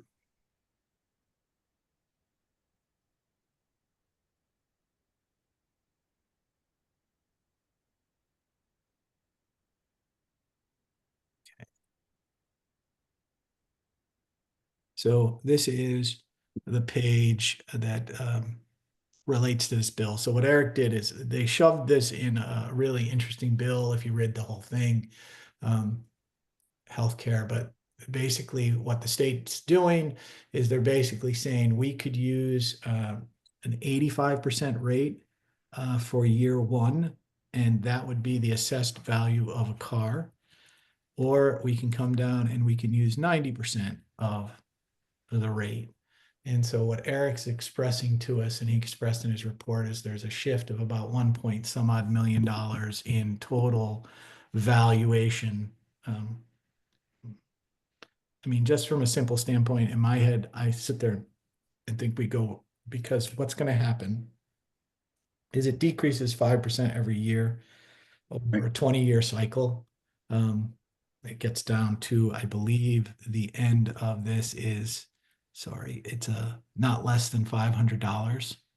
So, so years 15 to 19, it's 20%, and anything beyond year 20 is $500, or in that, not less than $500.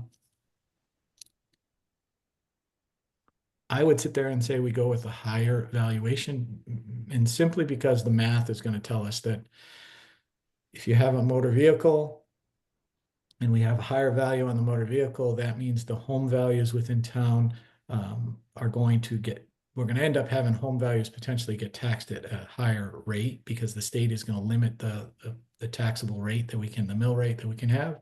So I mean, after reading this, my recommendation is that we just go with the higher 90%, start at the 90% threshold rather than the 85% threshold.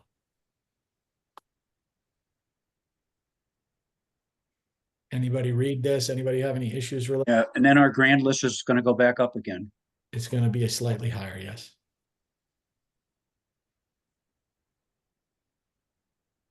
Yep.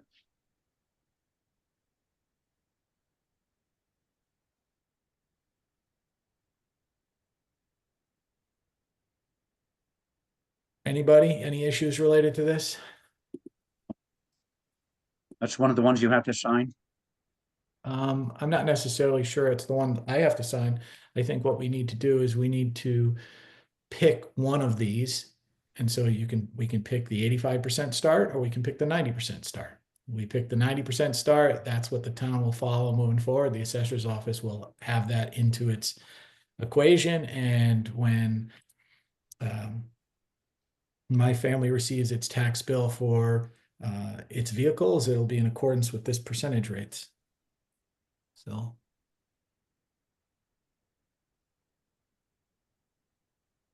Okay, if nobody's going to So- sit there, I'm going to sit there and say, go ahead. I thought there was something with that we were limited now at what the mill rate could be for cars or something like that. Correct. So this helps to offset that a little bit. If we take the 90, it'll be closer to what it had been. Is that what it would be? The final taxes or not? Nope. It just means that, you know, we would potentially have a higher tax base to be taxed at the standard rate that the state is limiting for motor vehicles. Yeah. Okay. Taking it from one place and giving it to its back in another. Yeah, I get it.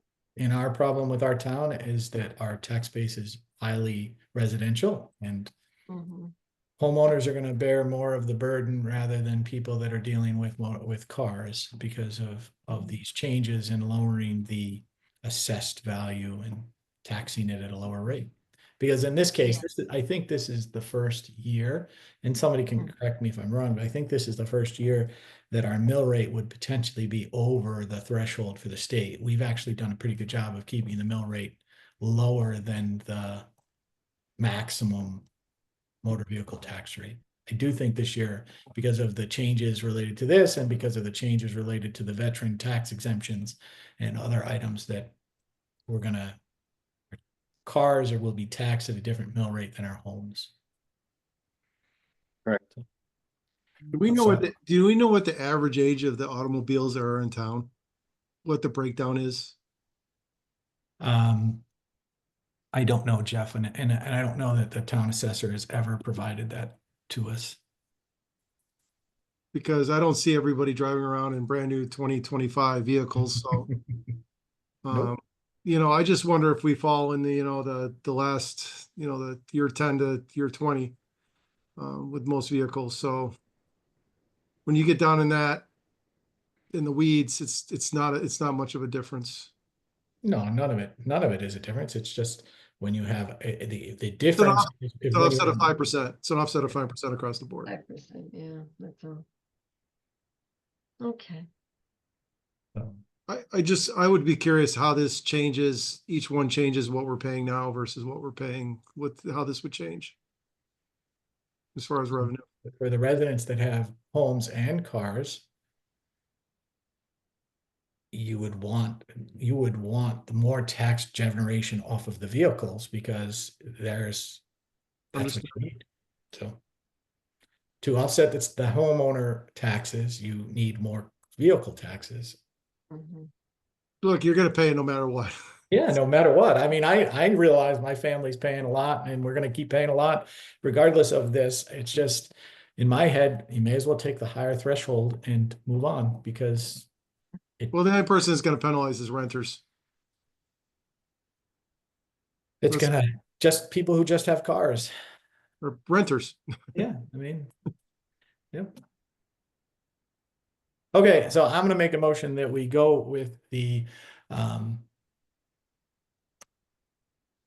motor vehicle assessment that has a starting threshold of 90%.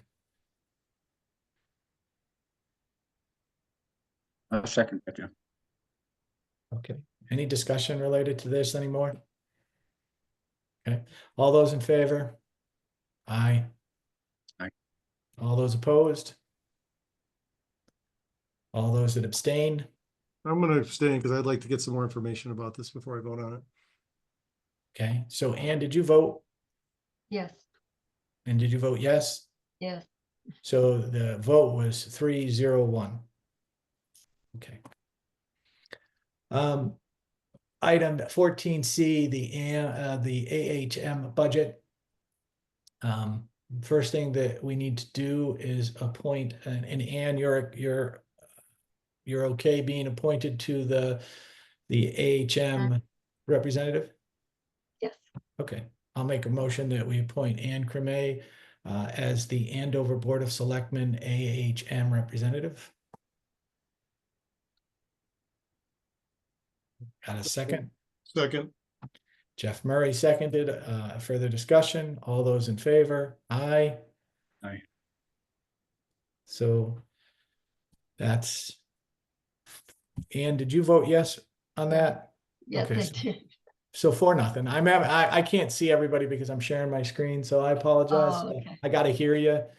So Okay, I'm sorry. that's all right. And Jeff was the only one that was in my ribbon on the top. So so Ann has been appointed that's the Andover Board of Selectmen AHM representative for moving forward.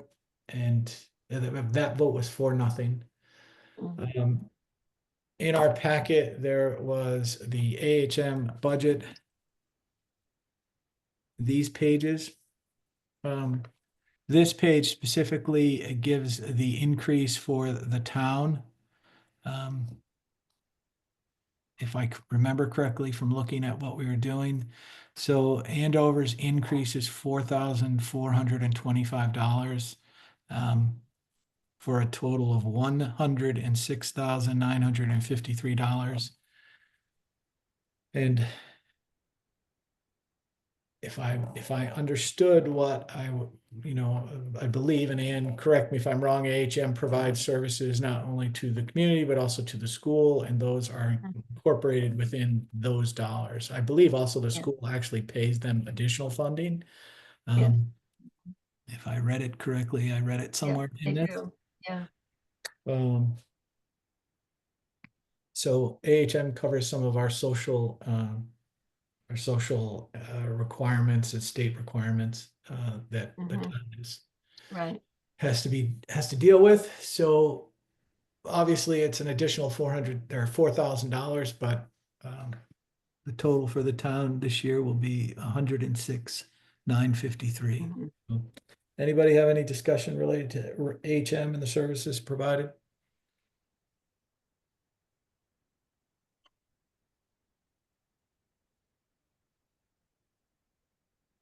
Okay.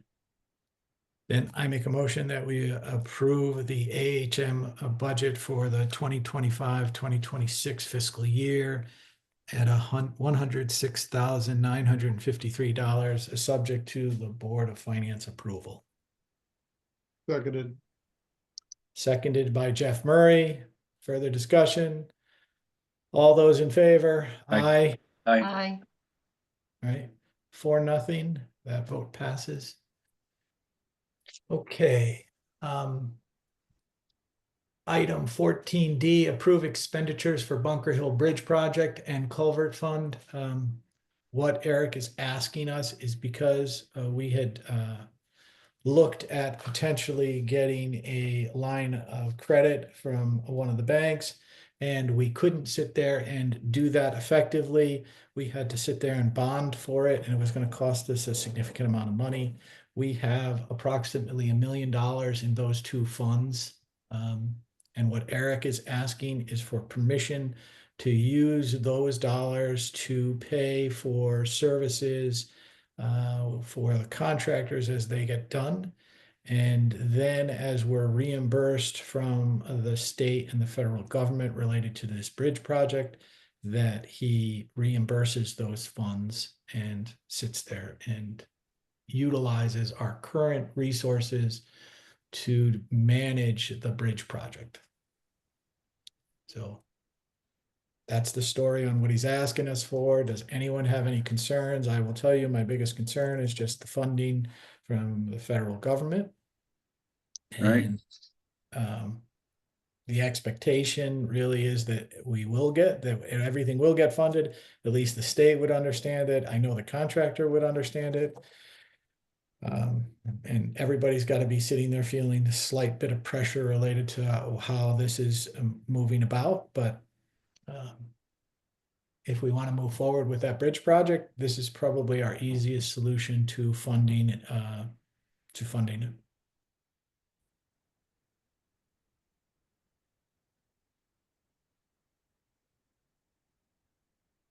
Anybody have any issues? Nope. Okay. Then I will make a motion to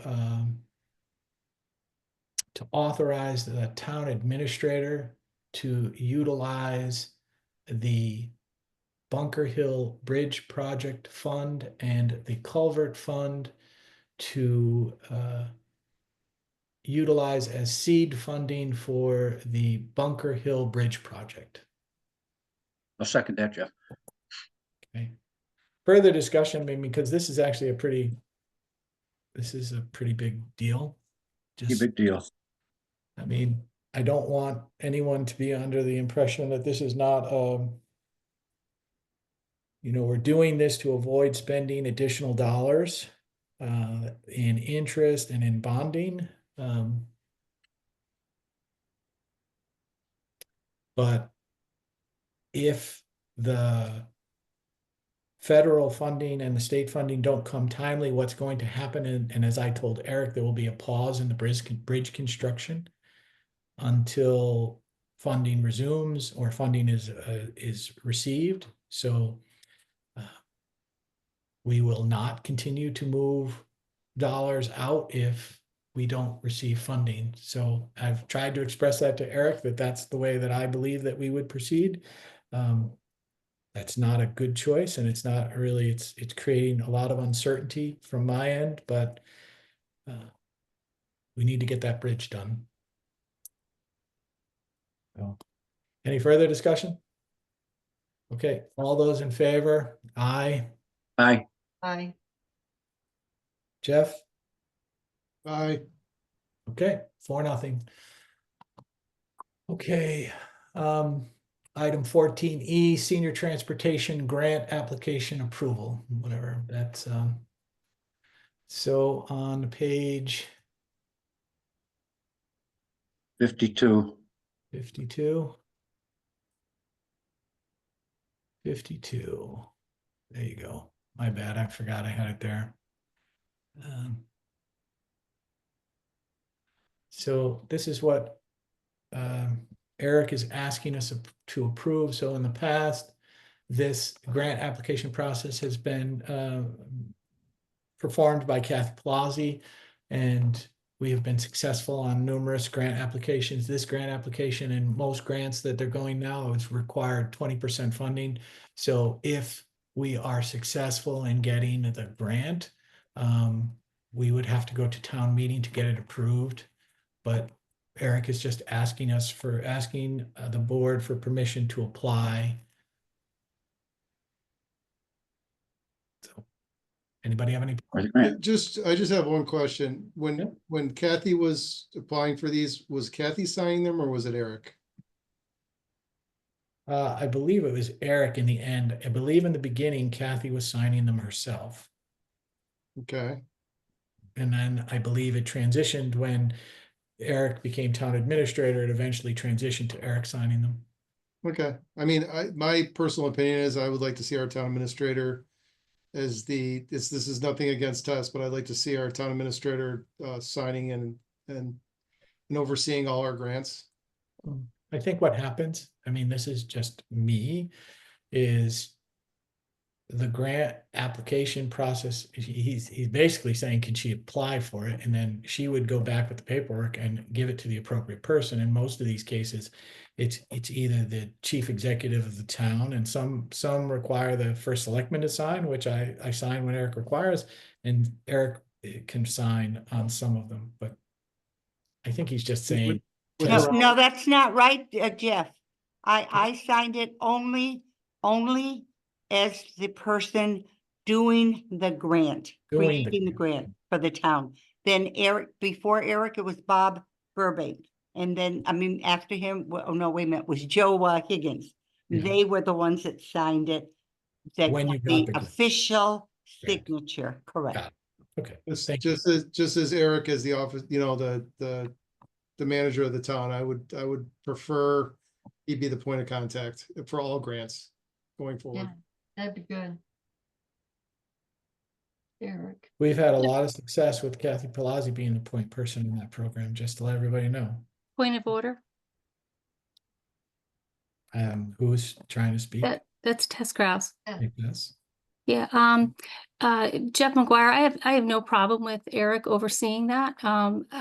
Again, I am new to grant writing, and so this would be my first grant writing, and so absolutely, I think that Eric should oversee that, and every step of the way, I think that would be a good guideline.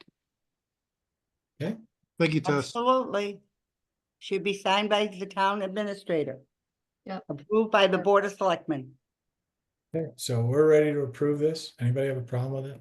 Yeah, we just replace Tess with Eric Anderson, town administrator. So I do have a question in that, if I may, Chairman. Go ahead. Being though that I'm filling out all the paperwork, Eric would be signing it. So he would be overseeing everything. So correct me if I'm wrong. I'm preparing all the documents. He's overseeing it, signing it, and then we're going forward, correct? Just so Correct. that we're all under the same agreement. Okay, yep, He's reviewing and signing. very good. Okay. So, I'm not sure if I'm missing something. I thought as of a few weeks ago, we were repairing the van. Or is it now, I mean, how long would it be taking to get a replacement? Are we doing this because we figure in a few years we need a replacement? Or Right, that's what's when going we'll on? be receiving this. If we get approved for this grant, that's when we will be receiving it. The Again, last one took, I think, 3 years. we should be applying for every grant opportunity that's out there, especially related to senior transportation and any senior issue, because our population is aging. So Sure. this is not related to the repair or the work that we sat there and discussed on the current van and the current vehicle. This is a grant that's available that the town should be applying for to Okay. take advantage of every dollar that we possibly can get that doesn't come Right. from the So this- residential local taxpayers. Okay, so this is not because we had problems with the last one just last month. This just was a grant that happened to be coming along at this time, so we're going for that. Is that right? Correct. Correct. Can And- I and- can I and- clarify that? Sure. Any vehicle that is at a certain date that is outdated, so to speak, by the state, we can apply for a grant to replace that vehicle, and that's what we would like to do, regardless of if it has current problems or not. That is a benefit to us, actually. But yes, this is to replace that outdated vehicle, which is the van, which is in need of desperate repair. Okay, thank you. Yep, and if we do repair it and it stays in service for a while, then we keep using it till it, we hit end of life. Absolutely. Mhm. Okay, so I make a motion that we authorize the grant application for the senior transportation traditional capital grant to be prepared by the senior center coordinator and overseen and signed by the town administrator. I second that, Jeff. Further discussion? All those in favor? Can Aye. can I just Aye. interrupt? So sorry. Sure. You said senior coordinator, that would be the senior That's right. director. Senior It's just director. as clarification. So our minute writers, please change it from coordinator to director. Thank My you, bad. sir. Sorry about that. Okay. We have an event, we have two multiple event permits in for the property down on Route 6, 131 Route 6. I forgot the name of the tavern. Scott, what was the name of that tavern originally? White's? Yeah, White Tavern. White's Tavern, right? White's Tavern. Right across the street from the Andover Plaza. Yeah. Okay. So there's two different dates. Does anybody have an issue with authorizing the permit? It's stated for, somewhere between 80 and 100 people for both events. Parking on Hutchinson Road. April 12th and May 17th. Anybody? Nope, they were in on time, so. And everybody's approved, them, right? The trooper or is we're the first, We're the first approvals. for the first hurdle. Mhm. So They're Okay. on time. They're in on time. It doesn't seem anything unreasonable. Okay, so I'll make a motion that we approve the two permits for the Sri Lanka New Year's Eve, New Year's celebration, and the Wesak Festival to be held April 12th and May 17th. Subject. Okay, I found this on the web for Lanka New Year's Eve, New Year's celebration and the West Egg Festival to be held April 12th. Sorry, my phone decided it wanted to give me some AI information on that. Sorry about that. So again, I'll make a motion to approve the two events scheduled for 131 Connecticut Route 6 in Andover on May 17th and April 12th, subject to approval by all other relevant public safety officials. Seconded. Further discussion? All those in favor? Aye. Aye. Scott, Jeff, I can't see it. Aye. I voted yes. Okay, so 4-0. Okay, so we had an additional item into the agenda, 14E, a discussion regarding EV charging stations at the town hall. So this kind of came about with a discussion with Eric the other day in his office about the EV charging station. He stated we're paying $500 a year for the billing service for that EV charger, and we're getting zero revenue out of it. And even when it was free, we were getting limited use. So I would like to propose that we cancel that contract and save the town $500 a year, and just, if anybody wants to charge, they can be, and even if people go in and charge, it may end up costing us $50 to $100 a year, but it's still going to be a savings over what we're doing now. I also saw something from a resident trying to set up an account, and the way it's set up now is that apparently you have to get town approval to charge there. They tried setting up an account one day to get their car charged, and it was an issue for them. So I really don't see a high use on that charger. It might be somebody stopping in there once in a while or for a meeting that might plug in, or a fire department member. Like I said, it's really inexpensive to charge because the current levels that that charger's at is relatively low. So I'd like to suggest that we just take it back to a free charger and just cancel that contract going forward. And if the use goes up, then we make it a revenue based charger again, but I don't see it. Nobody's really using it. Well, let's make a motion and get that done, because that's something that's been brought up before and we should do it. Okay, I'd like to make the motion to cancel the contract with the EV service for the fee-based charging, and take it back to a free service.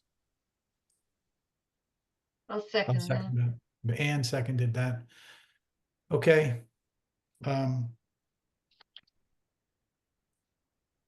Further discussion? All those in favor, aye. Aye. Aye. So 4-0 on that one. Okay. Let's move on to item 15, approval of the minute meetings. The special minute meetings for 2-3.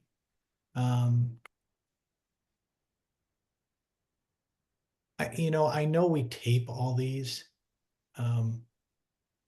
But I was, so let's do this one first, because I don't think there's any issues related to this. I really got to ask a question on minute meetings. Do we even need minute meetings? Because we have these all taped and they're all out there, but I believe it's statutory that we need to do it. So anyway, Yes. I'll make a motion that we approve the 2/3/2025 special minute meetings. Special meeting minutes. Special meeting, special meeting, blah, blah, blah. Sorry. Special meeting minutes.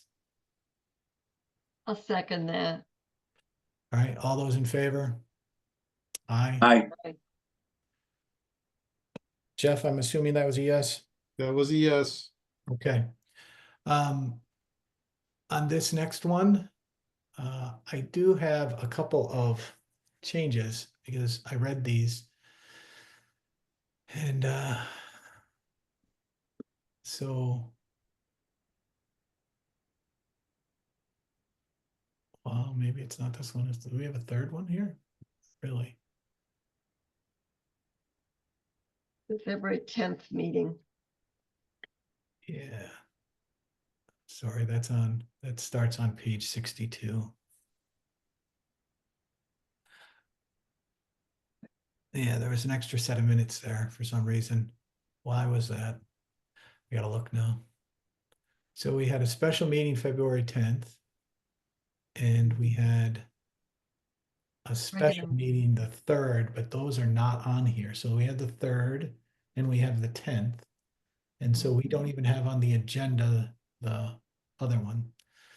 Okay, that's a problem. That's why I was having a breakdown. I was remembering different motions and different items carried.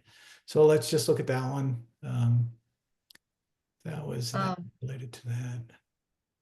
Yeah. Thought a correction needed on page 2 under 7C. No, see, you're dealing with the minutes, the regular minutes. Regular meeting minutes that you've got up there now. I know we don't have that. I have a problem with that one as well. Oh, So now I'm just telling you, I think we should approve these, but we have to add we did a budget meeting before that meeting. That's So, right. so I'm starting on page 60, there's a set of minutes. And those minutes were related to, what we were passing forth to the Board of Finance. So I'll make a motion that we approve the special meeting budget workshop minutes for Monday, February 10th. Okay. And I'm going to recommend that we bring this February 10th regular minutes, because they're not on the agenda and we didn't make any changes to them, that we bring this to the next meeting. And I agree with you, there are certain votes, which is mentally a problem for me, like how the votes were done incorrectly by the person writing this. And I asked Eric that when I first got the packet, and I went to him, because if you can, you got a 6B, the information there, 6B, right? Yeah, there's a vote, and that vote was incorrect. And then the vote on 7 is incorrect. And, Yeah. I know we do these things on video, and everything is here for posterity because it's recorded. But I just tell you, the votes were wrong, and I had a problem with that when I was reading them. But we're going to bring this one to our next meeting Okay. because it's not on here. Okay, so then we go on through some reports. So we have our treasurer's report. Does anybody have any questions or want to bring any concerns related to what's going on in the treasurer's office forward?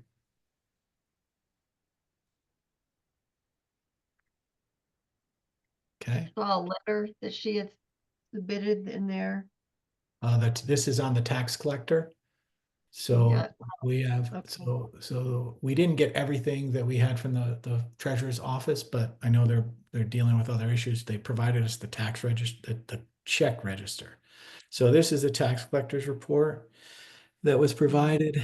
So in the month of February, we collected $255,000.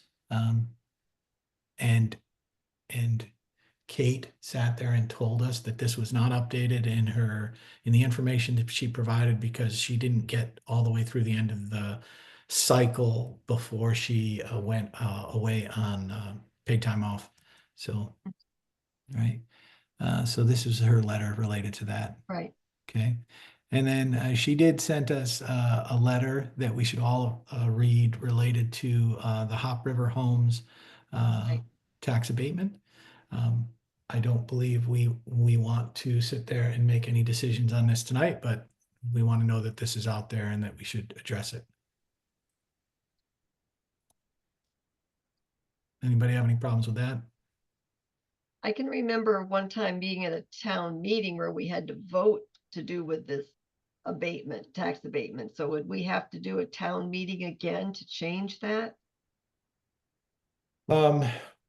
We probably should. We have to evaluate it, and honestly, I mean, she brings up some points that we're not utilizing in the field. It would be better to utilize the field, and she's also bringing up some points that weren't addressed previously, that Right. the tax abatement isn't going to have any impact on the residents. It's only going to have an impact on the company that runs the facility.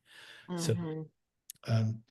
it's something we need to address. I know there's people in the community that are very engaged with that senior center, and not senior center, but senior housing. And well, listen, we should evaluate it and make a decision that's appropriate for the town. So, Right. but that's not for today's meeting. So Okay. move this through. So we do have on page 84 a set of tax refunds that total $1,614.16. So does anybody have any issues related to those? Nope. Okay. I'll make a motion that we approve the tax refunds for the month in a total of $1,614.16. Second that. Ann Cremay seconded. Further discussion. All those in favor? Aye. Aye. Aye. Departmental reports. The assessor's office provided us the grand list.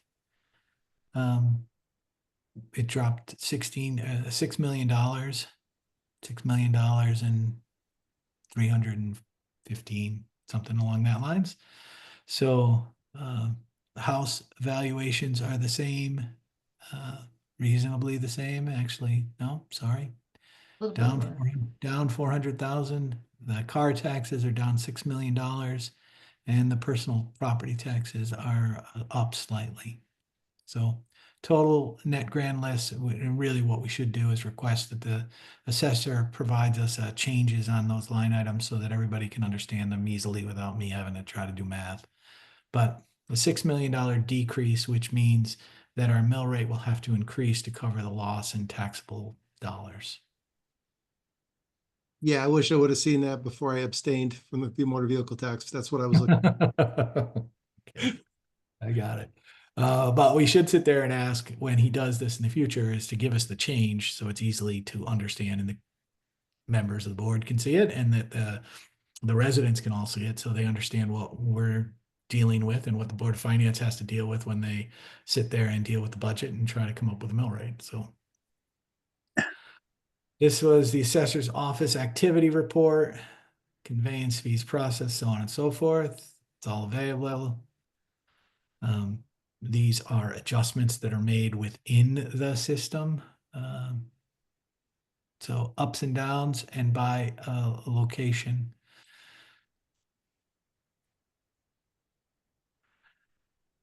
In the month of February, we had a total building permits for $2,892.50. So a very light permit month and permit dollars. So hopefully that will increase and we'll have some business that moves forward.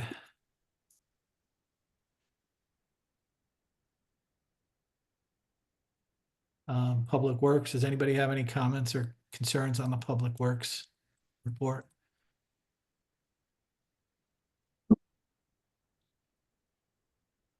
Okay. Registrar of Voters is in the packet, processed 23 voters, annual canvass of voters, Connecticut Secretary of State, attended the Tallinn County ROV or ROVAC meeting in Wellington. There you go. And that was the last page of our packet. So anybody have any questions or concerns related to department reports or lack of department reports, or anybody have anything they want to bring up? Okay, item 19, correspondence. We didn't have any. 1 second, I have to stop sharing. There we go. Okay, I get to stop sharing. So there was no correspondence. Now we're going to move on to item 20 and public speak. So we're going to start in the top line. Kimberly Person. And nothing right now, thank you. Okay, Liz Lokech.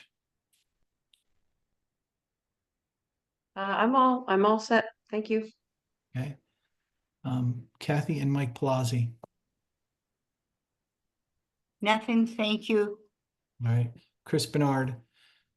Nothing really other than to just be clear. I think that the ability to get on the ballot from a write-in perspective is quite easy. I've done it myself. I just decided not to run. I've been asked multiple times to run for Board of Selectmen, and I have refused every time because of this. Thank you very much. Rachel Bowman.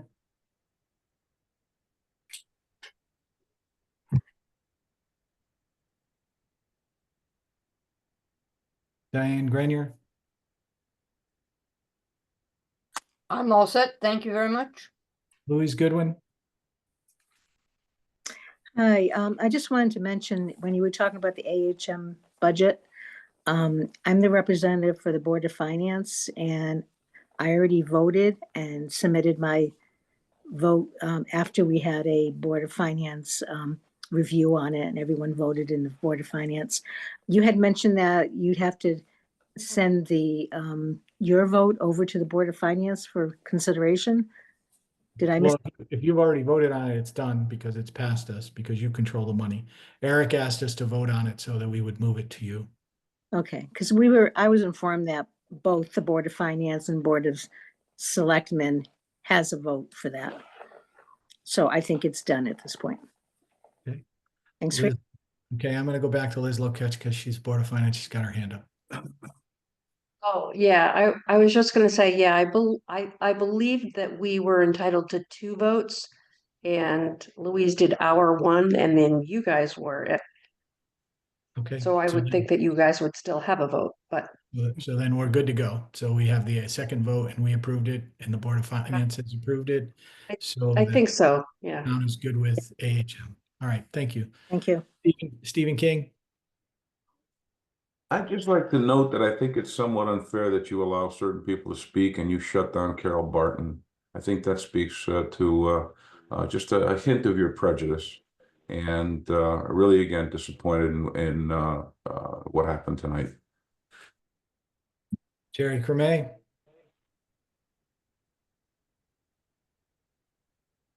No, I have nothing to add. Thank you. Kathleen DeRozier. All set, thank you. Bob Hamburger. Yeah, give me a second. I made some notes here. This is something that's really more to the Board of Ed, but since it was brought up here, I just want to enter it into the record in context. Adrian mentioned during the first public speak the idea that the school administration and the Board of Ed shouldn't be running the solar energy project, that the school building is a town asset and should be dealt with as such by town officials. And I just want to concur with that notion and speak to that concern, perhaps within the larger context of other recent years' capital issues like the problems with the school's bathrooms, the parking lot, and of course, the disputes over the property lines related to the construction of the community center. From my perspective, that last one was a complete train wreck and accomplished nothing except spending something like 30 grand of town funds on needless and ultimately useless legal challenges. Now, I always try to maintain a high level of decorum in public meetings like this, but I don't think there's any diplomatic way to put this. On the one hand, we have town officials and board members with specific and detailed experience in construction, engineering, and project management, while the school does not. I mean, Eric Anderson worked for several years directly in the solar energy industry. Jeff Murray is an electrical engineer, somebody who I've worked with and can attest to his competence. School officials and the Board of Ed have demonstrated pretty conclusively that they're not able to effectively manage these capital issues, and they really just need to concede these inabilities in these matters and relinquish the authority to those folks in town who know how to get these things done. Just for context, I make these comments from my own perspective as an advanced degreed electrical engineer with 43 years professional experience, so I didn't just fall off the turnip truck. Don't misunderstand me. It's not that the Board of Ed or the school officials are somehow bad people or have nefarious intentions. It's simply that they don't have the professional expertise or the specific domain knowledge to get these capital improvement projects done promptly or efficiently. That's all I had to say for now. Thanks. Tessa Grouse. I have nothing to add. Thank you, Jeff. Lane Boucart.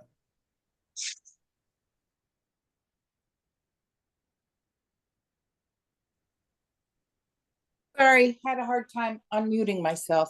I just back when you were talking about petition candidates being on the ballot as write-ins, and I know I also was at that board of part of that Board of Selectmen group that went ahead and petitioned to have our names on the ballot. And we were on the ballot. We weren't write-ins. There was a line that said petition candidates. There was the Republican, the Democrat, working families petition candidates. So our names were there. So I have to admit, I do think it's kind of odd that, you know, one candidate on the ballot and then any of the other people on a write-in list. So that's all, just my opinion on that. Also, I do hope that at the next meeting, we discuss how we go about getting a new town clerk. Because I know we haven't spent the time yet to discuss that, about whether we have to have a special election for a town clerk. or whether we wait till November to have it part of the November elections, or if it's something that gets appointed until there's an election by the Board of Selectmen. So hopefully that discussion happens next month. Thanks. Roberta Doherty. Hi, I just want to be sure that the Board of Selectmen received my email of letter of interest to the open position of the town clerk. I also wanted to let you know that I have submitted that letter with the town clerk today. So if somebody didn't get that, the town clerk has a copy.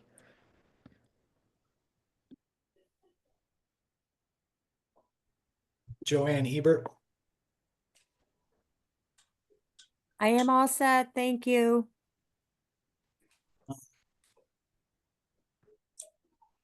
Leanne Hutchinson. No, thank you. Okay. Marcy Minor.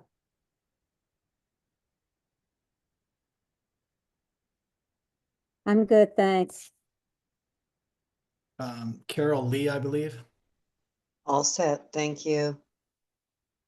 Phone number ending in 4766.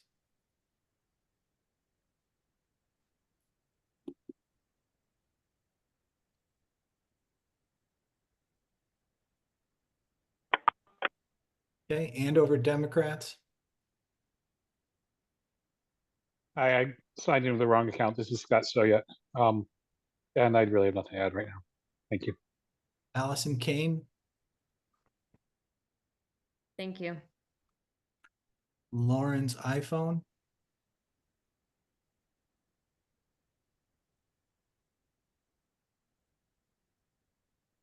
iPhone 13.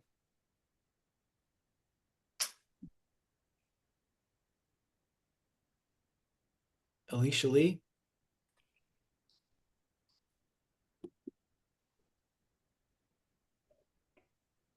Okay, did I miss anyone? Because there's a lot of people on this meeting.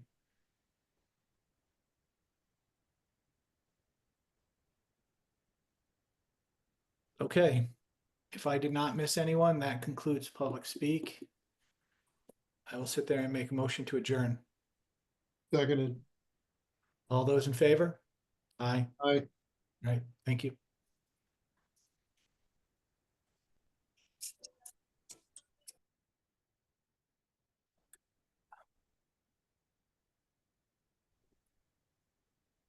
Good night, Jeff. See you, Bob. Where is the end of that?